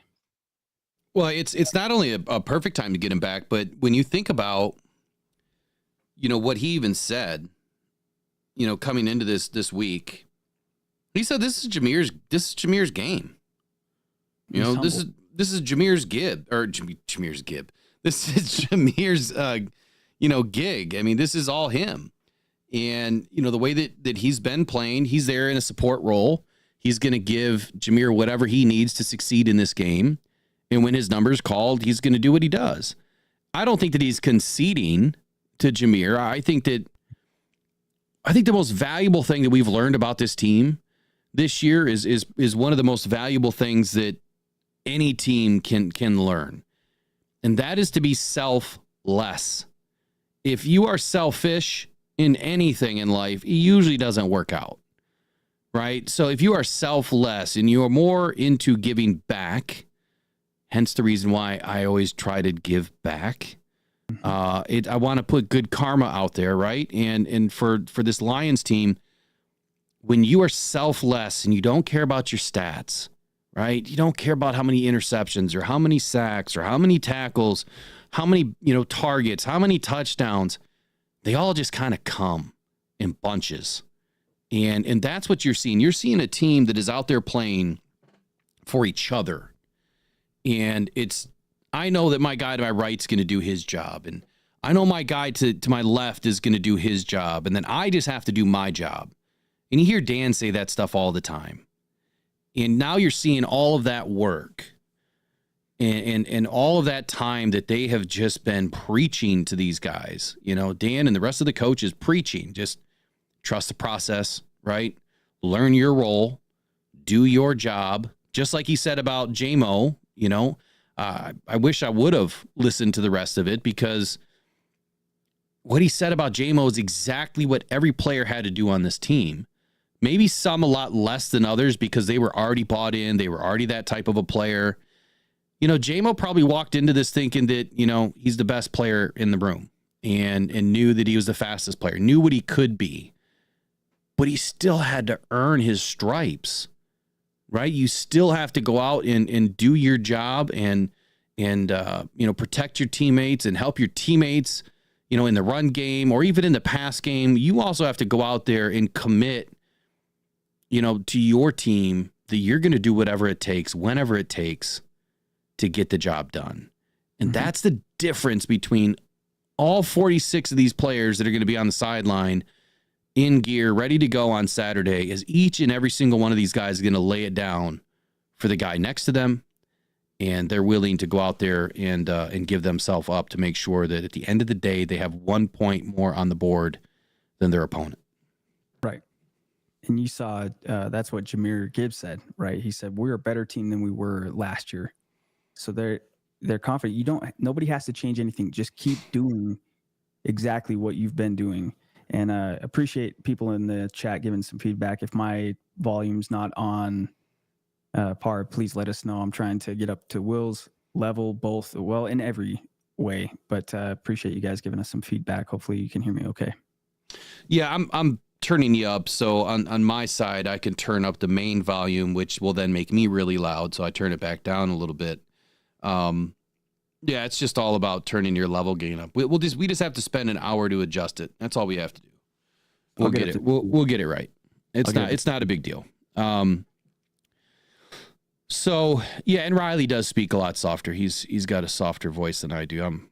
I'm more punchy in the throat kind of a voice some days. Can everybody in the chat can at least concur with me? Does Will Rock not have like the golden radio voice? It's not me. It's telling you it's this stuff. It's not me. And I had to invest in this. So I'll tell everybody a quick story here. So when I used to box Golden Gloves back in my early days, I got my windpipe crushed, right? I got hit in the throat, and that was the most painful thing ever, right? And then, so come to find out, right, all those years later, I get thyroid cancer, and they say that, when you suffer major injuries, sometimes it can spin a free radical cell, and you can end up developing cancer, right? That's what cancer is, free radical cells. I'm not a doctor. Talk to a doctor if you need to know more. Anyway, so I had my windpipe crushed. And after that, the tone of my voice changed. And it wasn't like a good change. I sounded like an asshole. Like every time I would talk to people on the phone or whatever in person, you kind of got the vibe later that they thought that you were just a jerk. And so I used to go in and preface all my interviews or all my meetings. Hey, if I sound like a jerk, I'm really not. It's just my tone's messed up. So sometimes it makes me sound like a jerk. I don't know how else to put it. So with all this equipment, you can kind of tone that stuff down. You can change things a little bit. So yeah, that's where I'm at. Kind of sucks, but that's what it is. I didn't know you boxed. That's crazy. Yeah, I used to back in the day, man. I used to do a lot of things, a lot of sports. I'm a 5-sport athlete, and boxed on the side, and yeah, not just in the boxing ring. We had a lot of fun back in the old days when it was a lot less crazy like it is today. Wasn't sanctioned. You just do it on the street if you need to. I mean, I will neither confirm nor deny anything. Back in the 90s, things were different than they are now. Things were handled a little bit different. That you definitely don't have keyboard warriors back then surviving the day. You know what I mean? It is just a different. Sports were different. I mean, everything was different back then. Today's just it's 2025. That's all I can say. It's things evolve, I guess. Different day and age. But yeah, Swink 219 says, yeah, I love listening to Will speak. Ornery, you have dad, authoritative voice of Will. It's me, not you. Don't threaten Mr. Rock. Yeah, these are good comments. I don't know where our boy Luvu went, but yeah, no. I don't know. Maybe he got banned or something. Maybe he was running his mouth too much. He's a keyboard warrior. Could have been. Hey, it's all right. We can all have some fun. It's all good. All right. So question one, Major Payne says, how many fumbles has both Demo and Gibbs had this season? That's a great question. I don't have that answer right in front of me, but I'll get it for you. You have it, you said? Let me see if I can real quick.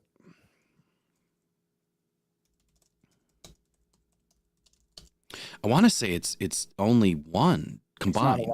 It's not a lot. I know that.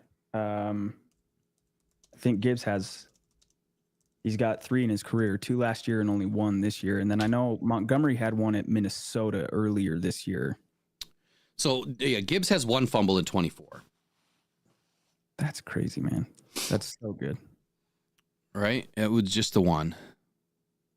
That reminds me of that Inside the Den video that they posted after that draft. It's like an hour and a half long when they're interviewing Jack Campbell and they're interviewing Jahmyr Gibbs. And I remember a running back coach like asking him, so what is this called? Like, how do you carry the ball when you're going through the hole? And I just remember Gibbs' answer, and our running back coach just said, I'm damn proud of you, man. Like, you're the first person that said that. So he knew, like, Gibbs' instinctual answer was exactly what our coach was wanting to hear.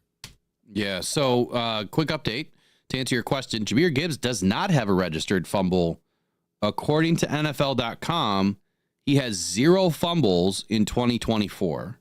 I could have sworn that he had 1, but maybe it didn't count. Maybe it was called back on a penalty. I don't remember. But David Montgomery, according to ESPN stats, he has 2 fumbles this year. 1 against Houston and 1 against Minnesota, the first meeting. That's what I got. Hopefully those stats are correct. It seems like sometimes they do conflict with each other. Good question, though.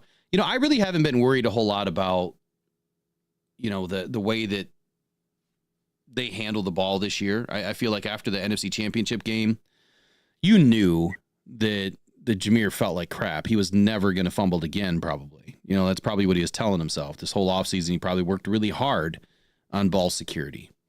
One of the things that he did in his initial interview, pre-draft process, is he was showing the clutch, or how you clasp the wrist, because the wrist is the weakest point, and so you clasp that wrist and you just get stronger. For some reason, he didn't do that in that game. Happens. Did you know, I saw today as I was just kind of going through, and this was a surprise to me, and maybe you guys had mentioned it on the show and I just maybe missed it, but it looks like Jaden Daniels is Washington's leading rusher. Is he? At least that's what I've got on my stats here. Yeah, which kind of surprising, because I feel like they've got pretty good running backs, but Austin Eckler's past his prime. I know they got Brian Robinson, but it looked like Daniels. That's crazy for a rookie running back or a rookie quarterback to play as well as he did, as poised as he did, to be as calm under pressure. They won a lot of games at the end of the games. And if he led the team in rushing, he's certainly mobile. It's the craziest thing, because he was recruited by the University of Utah, the team I'm a fan of, 20 minutes north of me. And he came here when he played for Arizona State, and they held him the entire game. Now, Utah traditionally has a good defense, but they held him to like 33 passing yards, and he was like a toothpick. He was so skinny, and I thought, man, like, you could see the talent, but I'm like, maybe they didn't miss out on some, because it was a big deal. Obviously, he wanted to go to Utah, and then I think his dad or somebody had, kind of swayed him more towards Arizona State. But it was a big deal when we didn't get him, and then when you dominate him, I'm like, it wasn't a big deal. But obviously, he's done phenomenal.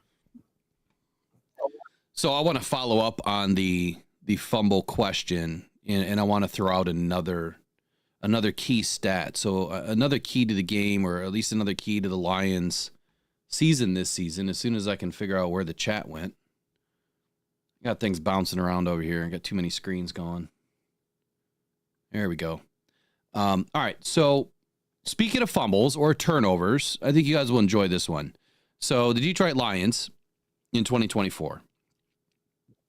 Imagine this. They have scored 40 points without committing a turnover in 5 games this season, which is the most by any team in any season in NFL history. So that's 200 plus points without a fumble, without an interception. It's pretty crazy. It's a pretty crazy stat. It's like every week they're setting some new stat, and you win 15 to 17 games. We are living in a dream time of Detroit Lions football, are we not? Like, this is what you dream of. And the fun thing is, now all of it's led to this point. Like, this is what you train for. This is why you fight for home seed. This is why you fight for the number 1 seed. It's these next 3 games. It's what it's all about. Yeah.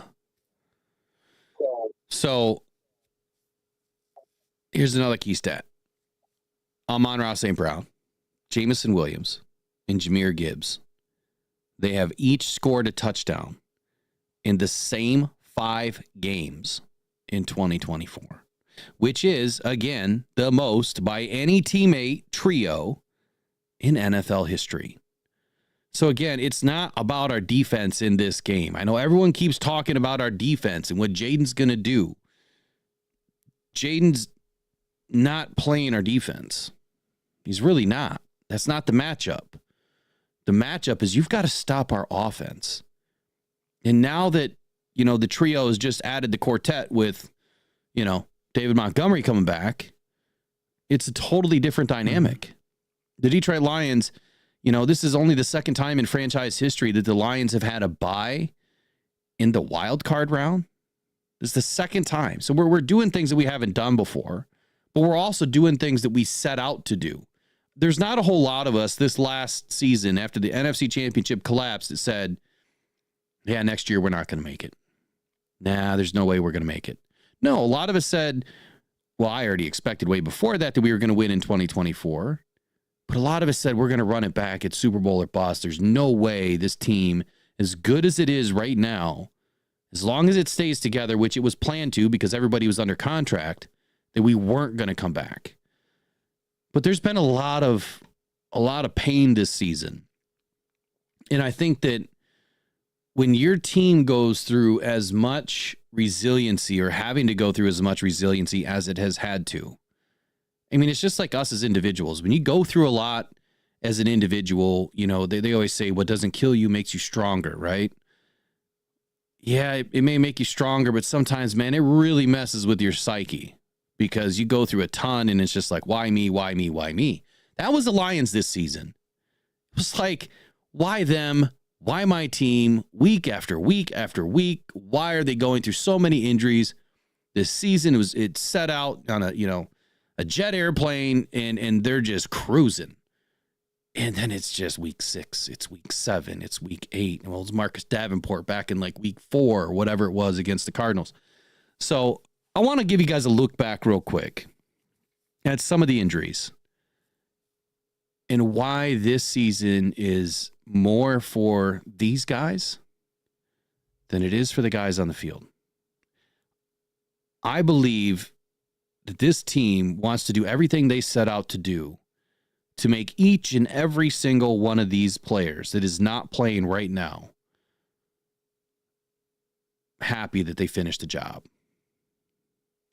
And then we're going to start with Aiden Hutchinson, right? Suffered a broken leg, catastrophic injury, week 6, placed on IR, season-ending injury. Lee McNeil, knee injury, right? Done for the season. Carlton Davis fractured his jaw. Done for the season. David Montgomery bounces out, comes back. Kevin Zeitler, he's been battling a little bit. He's out this game. But it's more so like the guys, like Khalil Dorsey, John Kaminsky, Kyle Pecco, Marcus Davenport, Nate Lynn, Malcolm Rodriguez, Alex Anzalone, who came back, Jalen Rees-Maben, who came back, Khalif Raymond, who came back, or Antoine Green, brain injury, during preseason. There's been so many injuries to this team. And a lot of guys that are not on this team right now. A lot of guys that have been settled out with, injury settlements. Some guys maybe never play again, in the NFL, but a lot of guys that this team owes a lot of debt of gratitude to because they helped get them to this point. And now they have to finish. And yeah, it's not going to feel right with Aiden Hutchinson not on the field. He'll be on the field, but he may not be in the game. And it's not going to feel right if we win a Super Bowl without his help. But I think it's going to mean more that they were able to do it for him. I mean, I hope that there's some crazy way that he does come back and he is able to get on the field. I just think it is so far beyond comprehension of even possibility that it's a pipe dream. But again, I think that this season is more about everybody that has fought and is now not able to, that this current team is going to put it all on the line to go get it done. I feel like that's very well said and just encapsulated so much of why I love this show so much, because usually when you lose one of your better players and then the domino effect starts, it's just normal that panic starts to set in, right? There were a lot of people that thought when Hutchinson went down, the Lions aren't going to be able to, stay at the top. If you told me at the start of the year, you're going to have 22 guys on IR, you're going to have 16 guys on IR, I would have been like, dude, exactly what you're just describing. Why the Lions were finally good. And I kind of felt that with just knowing how good the division was. And I thought Minnesota was going to be the 4th team in the division.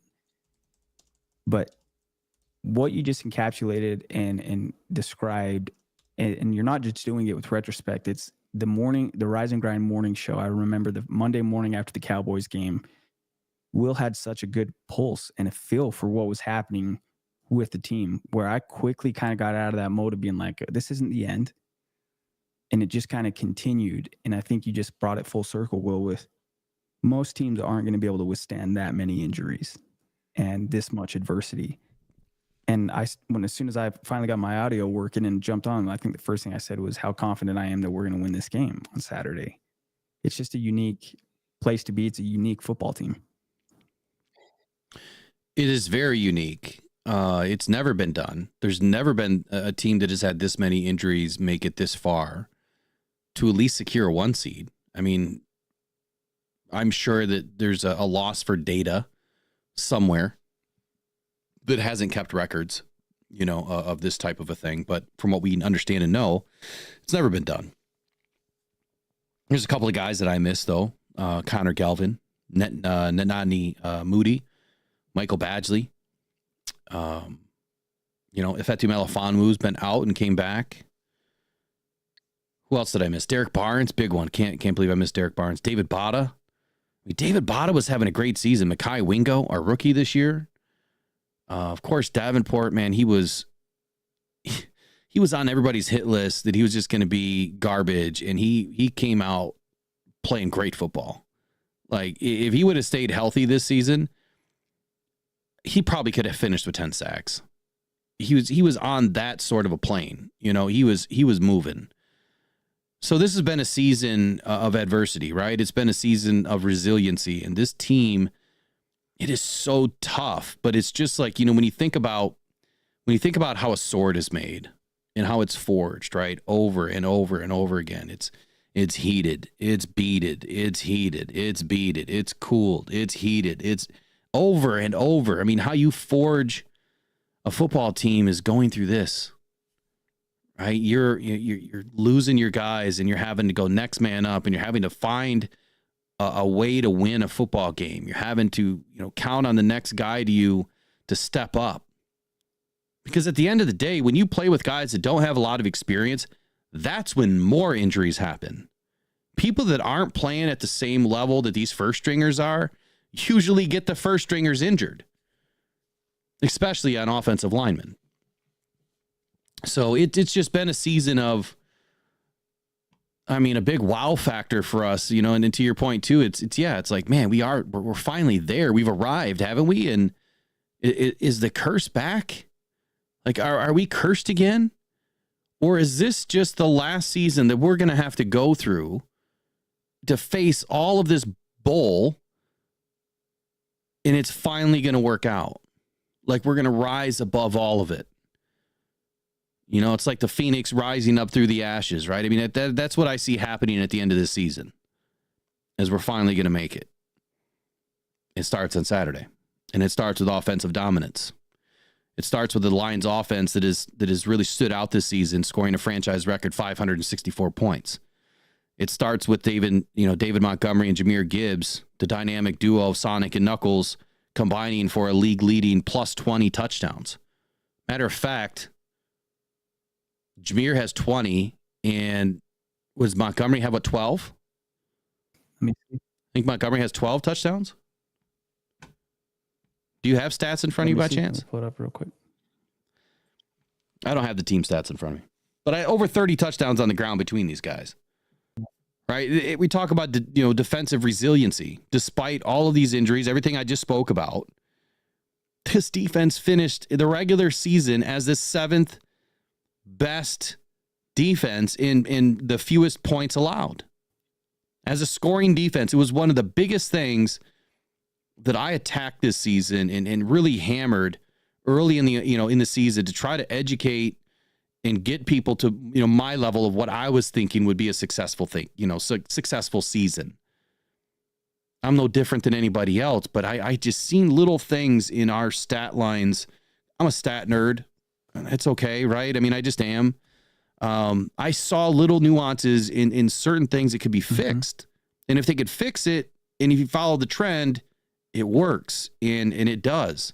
I promised you guys that I would go through every game this season and do the 20 points or less routine and see where we are.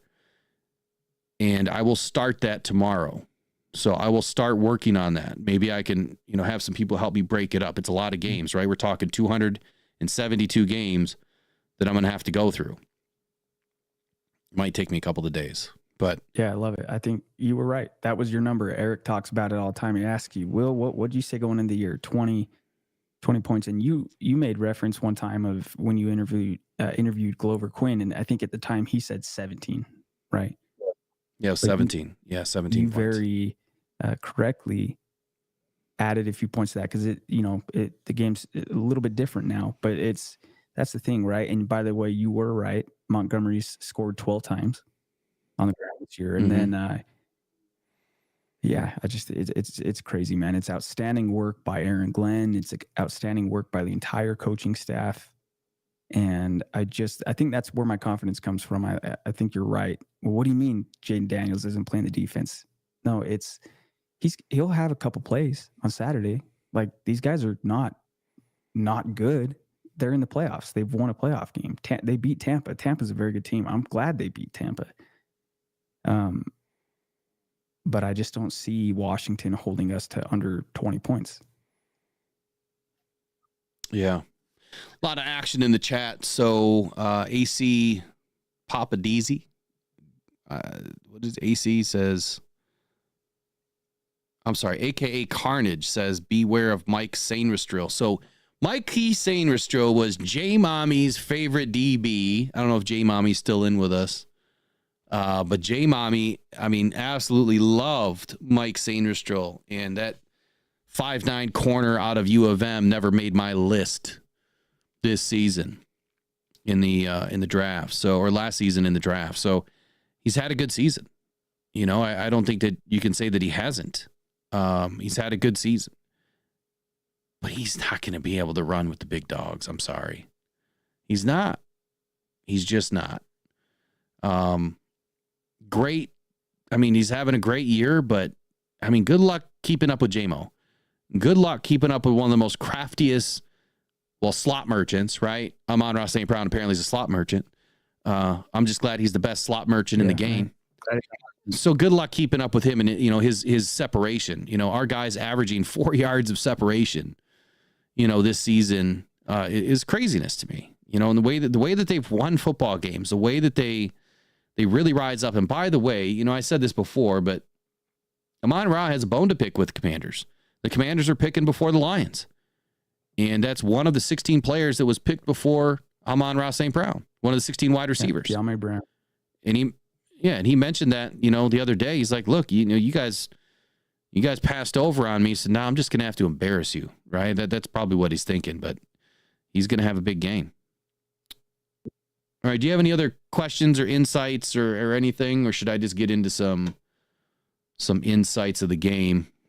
I could go on and on and on all day, but no, I think I think if you've got some other points you're trying to get to, absolutely, let's roll it. So I'm just going to get to a few insights of the game, and I'll go over a lot of this tomorrow morning again. But for the people that can't join the morning show, I wanted to make sure that I get some of this stuff out there. So each week we go through insights on Fridays before the big weekend, before the big game. And I think I'm just going to start with Terry McLaurin. So Terry McLaurin has 14 receiving touchdowns this season. This has been his best season of his career. When you look back at what he's been able to do throughout his career, he averaged about 4 touchdowns a season. Why such a big jump from 4 to 14, right? That's a huge jump. Now, he's also had over 1,000 yards each of the last, I think, 6 seasons. And, he's been just that consistent 1,000-yard receiver. But why 4 to 14? There's been no other Washington player that has ever had more than 12 receiving touchdowns in a season. Ever. And he went from 4 to 14. So why is that? Why is he getting open? Or is Jaden Daniels just fixated on one player? And I think it's the latter. When I look at his tape, Jaden, obviously he's in the RPO, so he's having to read a few things, right? He's having to make a couple of decisions right away. But it seems like he's always launching the ball to McLaurin over the middle of the field. And I'm sure the Lions have recognized this. So if you've scored 14 times this season to Terry McLaurin, you just got to take Terry McLaurin out of the game.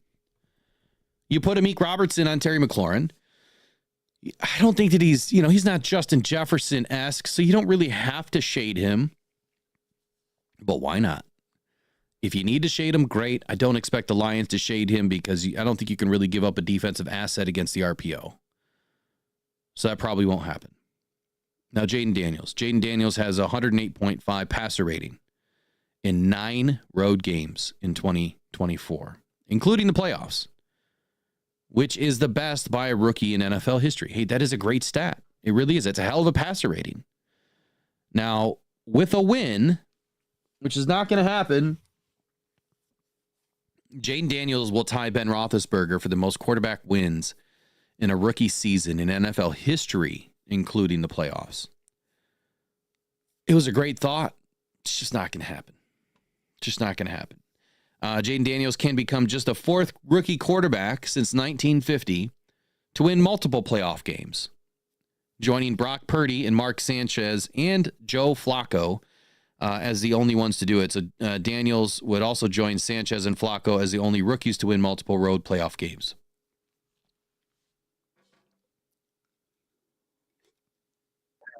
Now, Lions defense. Now, I said this one earlier today.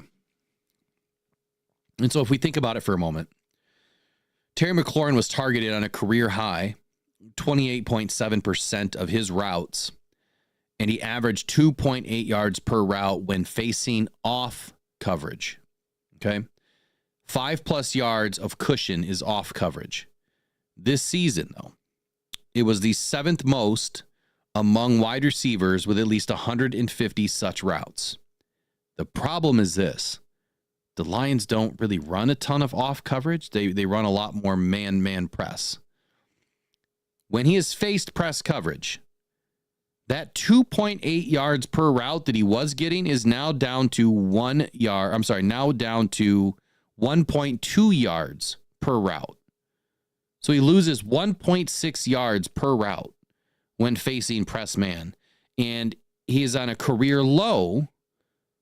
It's on a career low of 30.5% of his routes. So he's recorded just an 18.1% target rate when he has faced press man or man press coverage, which is a drop of 10%. That's big numbers, huge numbers. It is the 6th fewest yards per route run among among all receivers with at least 100 such routes. So with the matchup being the Lions outside corners aligned in press on 37% of snaps and the 6th highest grade in rate in the NFL, this does not line up good for Terry McLaurin. So when you're talking about Jaden Daniels actually going up against their defense, these are the wrinkles that we're going to add to the Commanders' offense this weekend. You're going up against a team that does some things really good that the Commanders really haven't seen a whole lot of this season. For whatever reason, everybody's running, off coverage against the Commanders, just trying to shut down the RPO and keeping all of their linebackers and DBs, up in the box. I don't think the Lions are going to do all of that all the time, but I do believe that they're going to have a much better system in place to limit their highest scorer in Terry McLaurin. Now, the thing that I do worry about is Austin Eckler, right, and Brian Robinson in getting them isolated on their linebackers. I do believe that's a real problem. When you watch Josh Allen, do these off-schedule throws, right, rolling out left, rolling out right, doesn't really matter. If he can get away from the defensive line and then throw the ball downfield, you can have some success, especially with Austin Eckler, who can catch the football. The problem is Jaden Daniels doesn't really like to throw a lot across his body. It's typically straight down. So unless you're rolling out and Eckler is right in front of you, I don't see him throwing cross body to the opposite hash like Josh Allen was doing. And that's where, Ty Johnson was getting loose. He was running a deep cross route. So just a few points here to share. The Commanders' offense, they led the NFL in usage, 89 plays in production, 687 yards out of the pony personnel package. And so this is where I'm talking about isolating our linebackers. You've got 2 halfbacks in the backfield, and the Commanders were very efficient, even at the highest volume that they were running, but they were averaging the 5th most yards per play, 7.7 of any offense with at least 50 plays in the pony personnel in this season. I mean, in the 2016 season, since the 2016 season, the Commanders used the pony personnel on 9 plays in the wild card round last weekend against the Bucs. They're 3rd most in a game this season. They gained 99 yards in that personnel package. So one of my X factors on defense for this weekend is AG better have a plan for this pony package, because if he doesn't, and if we somehow get hung out to dry by Brian Robinson or Austin Eckler out of the backfield, I'm going to be really disappointed. I think that this is where Brian Branch and Iffy, they need to take more control over these running backs coming out of the backfield. They have to come up and cheat and get on these guys in a hurry. So it'll be interesting to see what happens, but just a few points to share on the Commander side of the football. Any thoughts from you, Riley? You got audio for me? Okay. Yeah. Sorry, I had to switch out my plug here so my laptop didn't die and I didn't disappear entirely. I don't know if my picture's on the screen still, but no. Yeah, you're frozen. You're on the screen, but you're frozen. Yeah, okay. Let's see if I could reset that. But so it sounds like kind of what you're talking about is that you don't necessarily see Washington being able to kind of look at the film of what Buffalo did and then replicate that, right? Daniel's a great. I'm sorry, say that again. So you're not necessarily looking at it and saying, like when you're talking about how Buffalo went about beating Detroit, it's not like Washington's going to be able to just duplicate that and say, hey, let's just do what Buffalo did. Well, I'm sure that they're going to look at the tape, and I'm sure they're going to look and see, what we struggled with in that game. I mean, I think any smart football team would. I mean, you're going to look at the best games against, an opponent and the worst games against an opponent. I think that you have to, really decipher what happened, why things went a certain way, or why did the defense play exceptionally well in this game but fell apart in this game. So, yeah, I absolutely believe that they've analyzed all that, 1,000%. Doesn't mean they're going to be successful with it. Yeah. Yep. No, I think those are good points. I think it's you've said it multiple times, and I think you hit the nail on the head. Daniels is going to have his moments. They'll make some plays. I don't think the Lions are going to pitch a shutout or anything, but I just don't think that they're going to score enough points to outscore the Lions. I think the Lions are going to they could be pushing 40 in this game. I confidently think they're going to score 37 points. Yeah, so Casey, I see Casey in the chat tonight. Welcome in, Casey. One of the things that I have noticed, though, Casey, is the Commanders do attack the middle of the field when you look at Jaden Daniels' pattern, his throw pattern, it is like middle of the field, 10 to 20 yards. It is everything behind the line of scrimmage, and that's it. That's really it. His deep shots, yeah, he will go to the right on the deep shots over 20 yards, but not really to the left. And he's way less accurate, everything to the left, everything intermediate left, he doesn't even touch. And I think that kind of gives you an idea, right? You look at these patterns, and I think you have to follow these patterns. There's a reason why that he's not throwing that direction. And I think it's, comfortability. I don't think he's comfortable with it. So I'll end on this tonight with the Lions offense.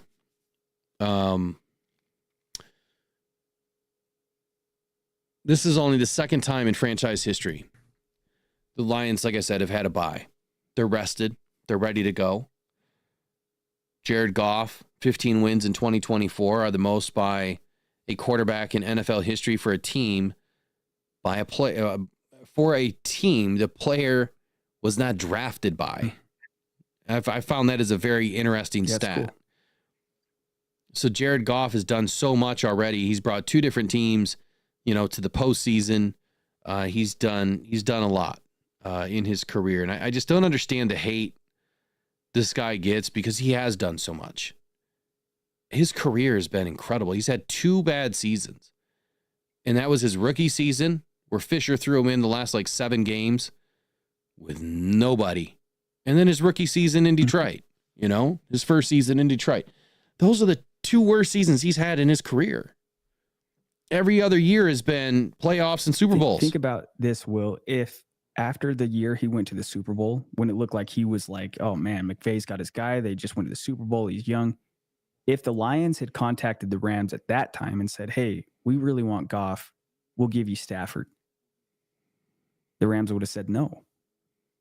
That would have been an easy no for them. So it's just a career trajectory for the different players, right? But Jared Goff's a baller, man. He's a damn good quarterback, and I'm glad he's the Lions quarterback. Yeah, I am too. Okay, so Jahmyr Gibbs. He's averaged 5.9 yards per carry on designed rushes between the tackles this season. Over half a yard more than any other player in the NFL with at least 75 rushes on the season. He was propelled by the Lions' ability to keep him untouched on these runs as he averaged 2.4 yards before contact. It's incredible for me to even think for a moment. This guy is getting 2.4 yards beyond the line of scrimmage before anybody's touching him. It's nuts. And the way that the Jahmyr is trending, this dude is going to be a Hall of Famer. There's no doubt. And you know what's even crazier? I remember sitting in my truck. I was driving. I had this epiphany. Had a little bit of information come in. And I made this truck video. And I said that the Detroit Lions were going to select Jahmyr Gibbs at number 12 after they traded out of 6. Oh, you knew. I knew. And they did. Damn. And he was the right choice. I thought that the lock was Bijan Robinson if it wasn't Devon Witherspoon. And the minute that Witherspoon was taken, the Lions moved. Yep. And I knew that 12 was the spot. It all worked out. Matter of fact, who did the Lions trade with? Arizona. Yep. It was Arizona. Because they wanted to come up and get a guy for Murray. And then the crazy thing is, I remember texting Justin Treese of Talking Football, and I just said, again, I don't proclaim to be like a, college draft expert analyst. I go to people like Will and Talking Football for that. And I just thought, because they talked about Bijan like he was like the LeBron James of running backs, like can't miss prospect. If you, when they took Gibbs, I thought, why, if you were going to take a running back, why wouldn't you take him? Well, now in retrospect, to consider that they also got Laporta in that deal, but honestly, even a 1-to-1 straight across, no disrespect, Bijan's a fine player, but Gibbs is, I think he's better, right? And he's 1,000% better. I mean, they're similar but different backs, right? Bijan is, I think he's a little bit more of a power back. He's a little bit more like Montgomery, which Gibbs complements him. Yeah, Montgomery super, super well, but that's phenomenal, man, that you had an insight on that, because I was stunned when they said Jahmyr Gibbs. So J Mommy says that she always enjoys it when you're on the show because you know your stuff. Oh, that's very kind. I must be dog meat over here, no, J Mommy. Nah. I see how it is. It's I all Venmoed her good. $5 to say that. No, guys, I really do appreciate that and appreciate people being patient with my audio and all that stuff. But I just, on that note, I want to give a shout out to Will, to Eric. These guys do such phenomenal work. Will, you and I talked about it the other night, but you gave a shout out to a pizzeria the other day on your show. They were totally Moots. They didn't even know. This wasn't arranged. They just find out after the fact. There's a reason people love Will Rock. If you don't know in the chat, tell them what happened, Will. You threw a shout out to a pizza place that had no idea that was coming. Yeah, so I just started doing highlights this week. I just felt like, why not give back as much as I can, right, to local communities, highlight some local businesses. There's a lot going on in Detroit. This has been a phenomenon. I'm not a Detroiter, I'm not from Detroit, but I would do the same thing in my own city. And there's a lot going on. Like the city of Detroit's really making a lot of money the last couple of seasons because the Lions have been doing really well.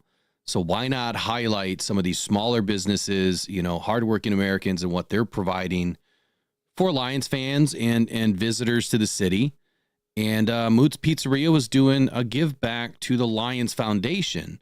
And when I came across this, I'm like, you know what, this is good, right? A lot of people are going to look for a place to go eat, find something before the game, maybe after the game. Why not go check out Moot's? Because not only is it going to benefit them, but it's also going to benefit the Lions Foundation, which they do a lot of stuff, in the cancer arena too. So it's a win-win-win, all the way around. And then of course they heard about it and we started chatting, and then, I invited to come in on Saturday and try a slice of this Honolulu Blue pizza. So we'll check it out. Them up on that for sure. I hope that's just. Oh yeah. I mean, I'm not a drinker, so you won't find me in there drinking, but I will definitely have a slice of pizza for sure. Yeah. For sure. It's just great. Like I said, I always talk about my story finding the Rise and Grind morning show. And, it's awesome that Will happens to cover my favorite football team, happens to be really, really good at what he does. And then the community is awesome on top of it. I'm just so thankful for this community because I can't imagine Lions fandom, without it. So awesome that you do that stuff, Will. I think speaks to your character, and it's easy to follow somebody that's just a genuinely good person as well. Try to be, man. I wish a lot more people would just be genuine instead of hateful individuals. But let's get to a couple more insights here. So Amik Robertson's going to be big in this game. I think he's going to be matched up on Terry McLaurin. He allowed just a 42.6% completion rate when he was targeted in man coverage this season, which that's a big key because remember when McLaurin is lined up on Amik and McLaurin has not done well against man coverage. Well, Amik Robertson has the 5th lowest rate among all cornerbacks with at least 25 targets faced, despite being targeted 9 or more times than any of the 4 players ranked higher, right? So he has more targets, and he's playing at a better rate. So Amik Robertson's definitely going to be the key for Terry McLaurin. And then Brian Branch. So he started the 24 season primarily aligning as safety. 62.9% in week 1 through 13. And then after that, the Lions dropped him back down as the nickel. Due to injuries across the Lions defense, Branch started moving around a little bit more in week 14, and then he replaced Amik Robertson in the slot over the Lions' final 3 games. Now, Robertson obviously has moved to the outside in week 16 when Carlton Davis went down. So it's crazy. Again, it's amazing that we're seeing what the Lions are doing with personnel, how many injuries they faced, but the depth. I can't speak enough to the depth on this team. It seems like every guy that we brought in this season, after one guy goes down, we don't really see a huge drop off. Maybe initially, first few plays, maybe a quarter, maybe a half, maybe even a game. But after that, it's like these guys really settle in, and it's like it just snaps, right? They get it. So Amik's going to have another big game this week. Brian's going to have another big game this week. I'm expecting him to probably be a leading tackler, in the run game, as he usually is. Between him and Alex Anzalone this week, they're going to have a tough task of keeping Jaden in check, Brian Robinson in check, Austin Eckler in check, and I think they're going to do a fine job. Overall, the Lions defense, they've played cover 0 on 25 snaps over the final 3 games from week 16 to 18, which is 2.5 times more than the next closest team, which was the Dolphins. They did it 10 times. And on more such snaps than they recorded through the first 15 weeks. So something to look forward to is, over the full season with the Lions, opposing passers completed just 18 of 46 passes for only 174 yards and 6 touchdowns and interception against the Lions when they played in cover 0. And guess what? That resulted in the 2nd lowest completion percentage in the league at 39.1%. So when you think of cover 0, again, it's another way you can defend the RPO. We're not going to do it all the time. That would just be silly. But they will do it. And they will do it in this game when it matters most. And that's going to be when we're hunting for Jaden and trying to get some hits on him. Or just try to force him into making a bad decision and putting some pressure on him. Maybe trying to get a sack. I don't think the Lions are going to go for sacks, a whole lot in this game. Of course, you take it when you can get it. Of course. I mean, take it when you can get it. I think this game's about containment. You got to keep this guy bottled up, and then we have to fill all of those zones in the intermediate zones in the center of this defense. I almost envision a defense where you either have, Iffy or Brian just kind of right in the middle of the two linebackers in that middle zone, and you just he's able to go either way. And you've got the two safeties, and it's like a triangle, right? You've got this inverted triangle, and it can work, but I've never seen anyone do it. So maybe it doesn't work. I don't know. Anyway, Branch is going to have a good game. I think the Lions defense are going to run away with it. Do you have any predictions for this game score-wise? Have you thought about it yet? Yeah, I do. I mean, I feel like the Lions will win. I'd say 37-24, something like that, where I think the line is like 8 or 9 points. But I just feel like the Lions, it might take a drive or two. I mean, if we come out and go down and score, if we get the ball first and just go score and we're rocking and rolling, it might just be one of those nights. But in every game in football, there will be points of adversity. Washington will make a few plays, but I do feel confident that the Lions at some point, they're going to put together like 4 straight drives that end in points. And I suspect it'll be something like Lions 37 and Washington 24. So interesting. After the injury report came out, the Lions are plus 9.5 favorites, or minus 9.5, whatever. It is now 8.5. Okay. We lost a whole point because of Kevin Zeitler. I have a feeling that's why it changed. And/or Vegas is starting to tighten up a little bit. But 8.5 spread still is just crazy to me. Over-under is 55.5. And if you took the spread right now, it's minus 105 or minus 108. You ain't going to make any money on it unless you're putting thousands in, right? It just doesn't make any sense. Or you somehow rip off this crazy parlay, like Jahmyr Gibbs right now to be the first TD scorer of the game is plus 400. Well, why wouldn't you take that? And then Jahmyr Gibbs to get 2 touchdowns in the game. Again, why wouldn't you take that one too? I probably would. I'm not a huge bettor. I only do things with, free money that they give me every year and have fun with it because more often than not, you're going to lose. But I go for the big parlays. I do the wild and crazy. May not be a huge bettor, but I know one thing you are a huge fan of was Christian Mahogany, and it'll be interesting to see. And I think, let's see. First of all, I love Casey's prediction 51-12, just going for it. And then Lauren says, yeah, Mahogany should do okay in there. And Will, I know you're a big Mahogany proponent, so I think he'll fill in well. No, he's going to have a great game. I mean, Mahogany hasn't let us down yet.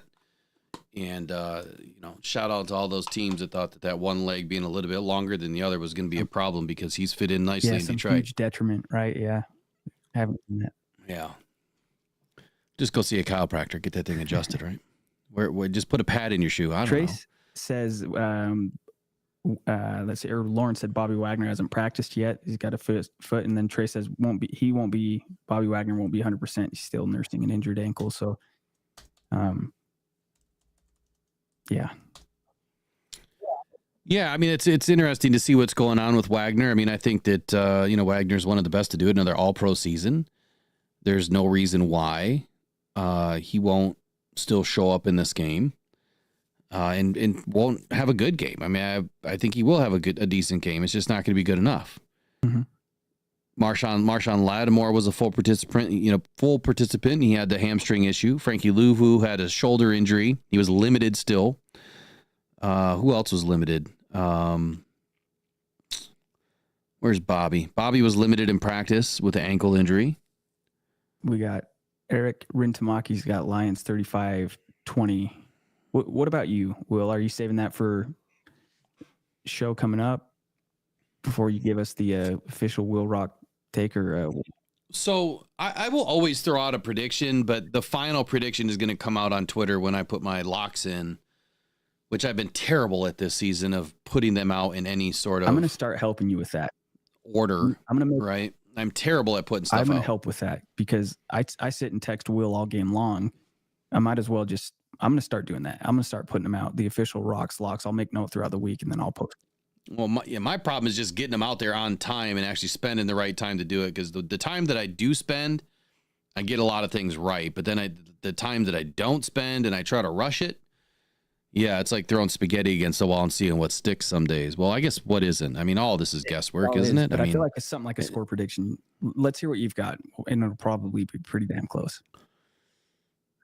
Oh man, that's the benefit of let me do this on air too. I'm so glad that he did the show with Thor leading into the Vikings game. That's one of the coolest things. I gotta go clip that, and I'm sure again everybody heard it, but I was texting with Will at halftime. Now Will's at Ford Field, he's at the game, and I'm like, dude, this is exactly what you were talking about with Thor. So when we can get on air and do this and have it out too, it's just great to have the audio of it. Oh yeah, no, I know. All right, so the Commanders put up, I guess on average, 28 points a game. They put up 485 points this year. That's what I'm seeing. So if they put up 485, I hope that doesn't include the postseason. If that's their regular season, that's 28.5 points per game. That is exactly what they did. 5th highest in the league. I mean, they can score. And the Lions put up what, 562? The Lions put up something 409. Second total offense yards per game, 409. Is that or my stats? No, points. Points.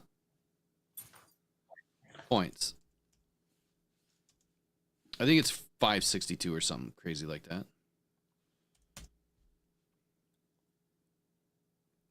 Somebody knows in the chat. I can't remember right now. I can't remember that stat. The Lions scored 564. Oh, I was off by 2. Okay. So 28.5 for the Commanders. And 33.17 for the Lions. So I can see exactly what Vegas is doing here. Okay, so there's a 4.67 difference in points between what the Lions average and what the Commanders average. And then you add 3 points for the home team. So that bumps it to 7.67 points of a margin. And then you add the crowd in. That gives us another point, for causing some drama. So that makes it an 8.5 point swing, which is where it is right now. It's 8.5 point difference. I think the Lions are going to win by 8. And I think I also think the Lions are they're going to just go for it in this game, but I don't think they quite get to a 40 burger, but I wouldn't be surprised if they do. But I'm going to go Lions 37.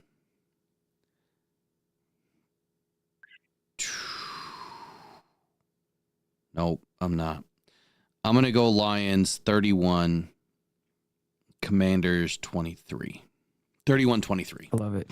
You guys have to appreciate, even when it's like, Will, give us your, all right, man. I'll always throw something at the wall, see what sticks. Even then, though, we all saw how he just was like, okay, all right. He's doing like math in his head, whatever thought process. That's why we love Will Rock, man. He's giving it so much thought. And, you mentioned Will going like the home crowd. I know you'll be there, right? You're going to the game. Oh yeah, I'll be there. Wonder who in the chat. See, I got to get out to Ford Field. If I'm lucky that they don't base it off of who's actually been to Detroit. I've told the story. Only time I've ever been to Detroit, I was at an airport for a layover for like an hour.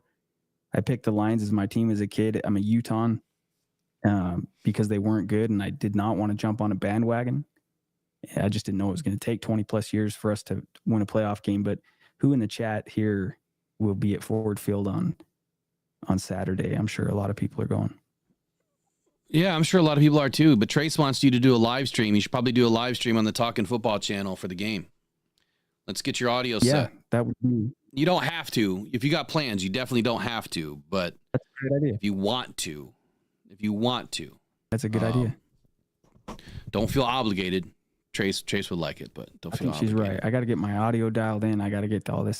So, yeah, I don't think I've got plans. My buddy Tyler he sent me a number to somebody here in Utah. He's like, hey, I got a buddy that also loves the Lions. I guess they met through work. So I've been texting this guy's name's Matt. Haven't met yet. I think we were going to maybe watch the game or something. But no, maybe if I'm home, I can just sit up right here and watch. And if people would hang out with me, I feel like if Will's not around, maybe there's less of a pull. But I think that'd be great. We got to get that channel up and running. I talked with Austin tonight. They are currently recording the next episode of Talking Football, so that will be up here coming up soon as well, probably tomorrow. Nice. Well, we'll get it done. So anyway, it was great having you in tonight, Riley, and then everybody obviously in the chat. So, in the comments below after this show ends, get your predictions in there. Tell us what you think about this game. But more importantly, I'm gonna give you guys another gift tonight, and that is because Dutch Pet and Rocked On have collaborated, and Dutch Pet has obviously revolutionized the way that you can take care of your pets at home. And there's a $50 bonus in the link if you guys need to sign up and get vet care, telemedicine from the comfort of your own home. Cats, dogs, lizards, bunnies, doesn't matter what it is. Dutch Pet has a plan for you. It's only $82 with the link. I use it. They're great. Matter of fact, just gave my dog his new meds today.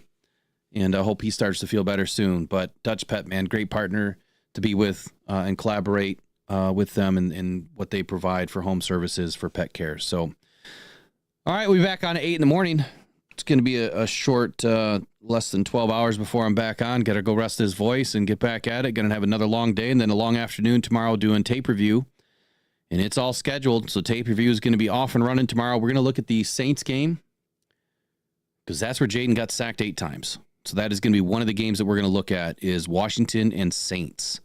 I think that is going to give us a great idea of who Jaden really is. And then we're going to look at the Bucs game and who is Jaden today and what did the Bucs do that helped and hurt, because I think the Bucs had a great plan. It was a hard-fought game, but they didn't have the big motors that we do, right? They don't have the Jameers. They don't have the Jamesons. They don't have the Amon-Ra's. They got Mike Evans, and honestly, I think that's really about it. I mean, Tampa's good, but they're not great. But their defense was good. It was good enough to win. We'll see you guys in the morning. Riley, have a great night. Everybody. Thank you.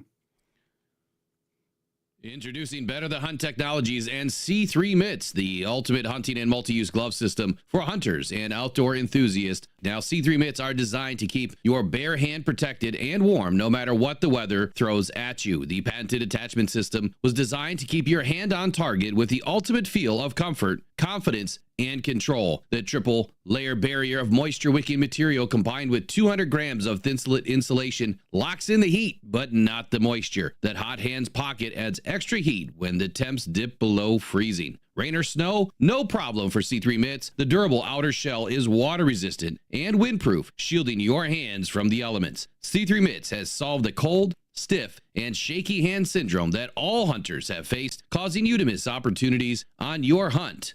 Whether you're stalking your prey, chopping wood, or simply enjoying a winter's day, C3 Mitts have got you covered. So this winter, keep your hands warm and your adventures going strong with C3 Mitts. C3 Mitts, warmth, comfort.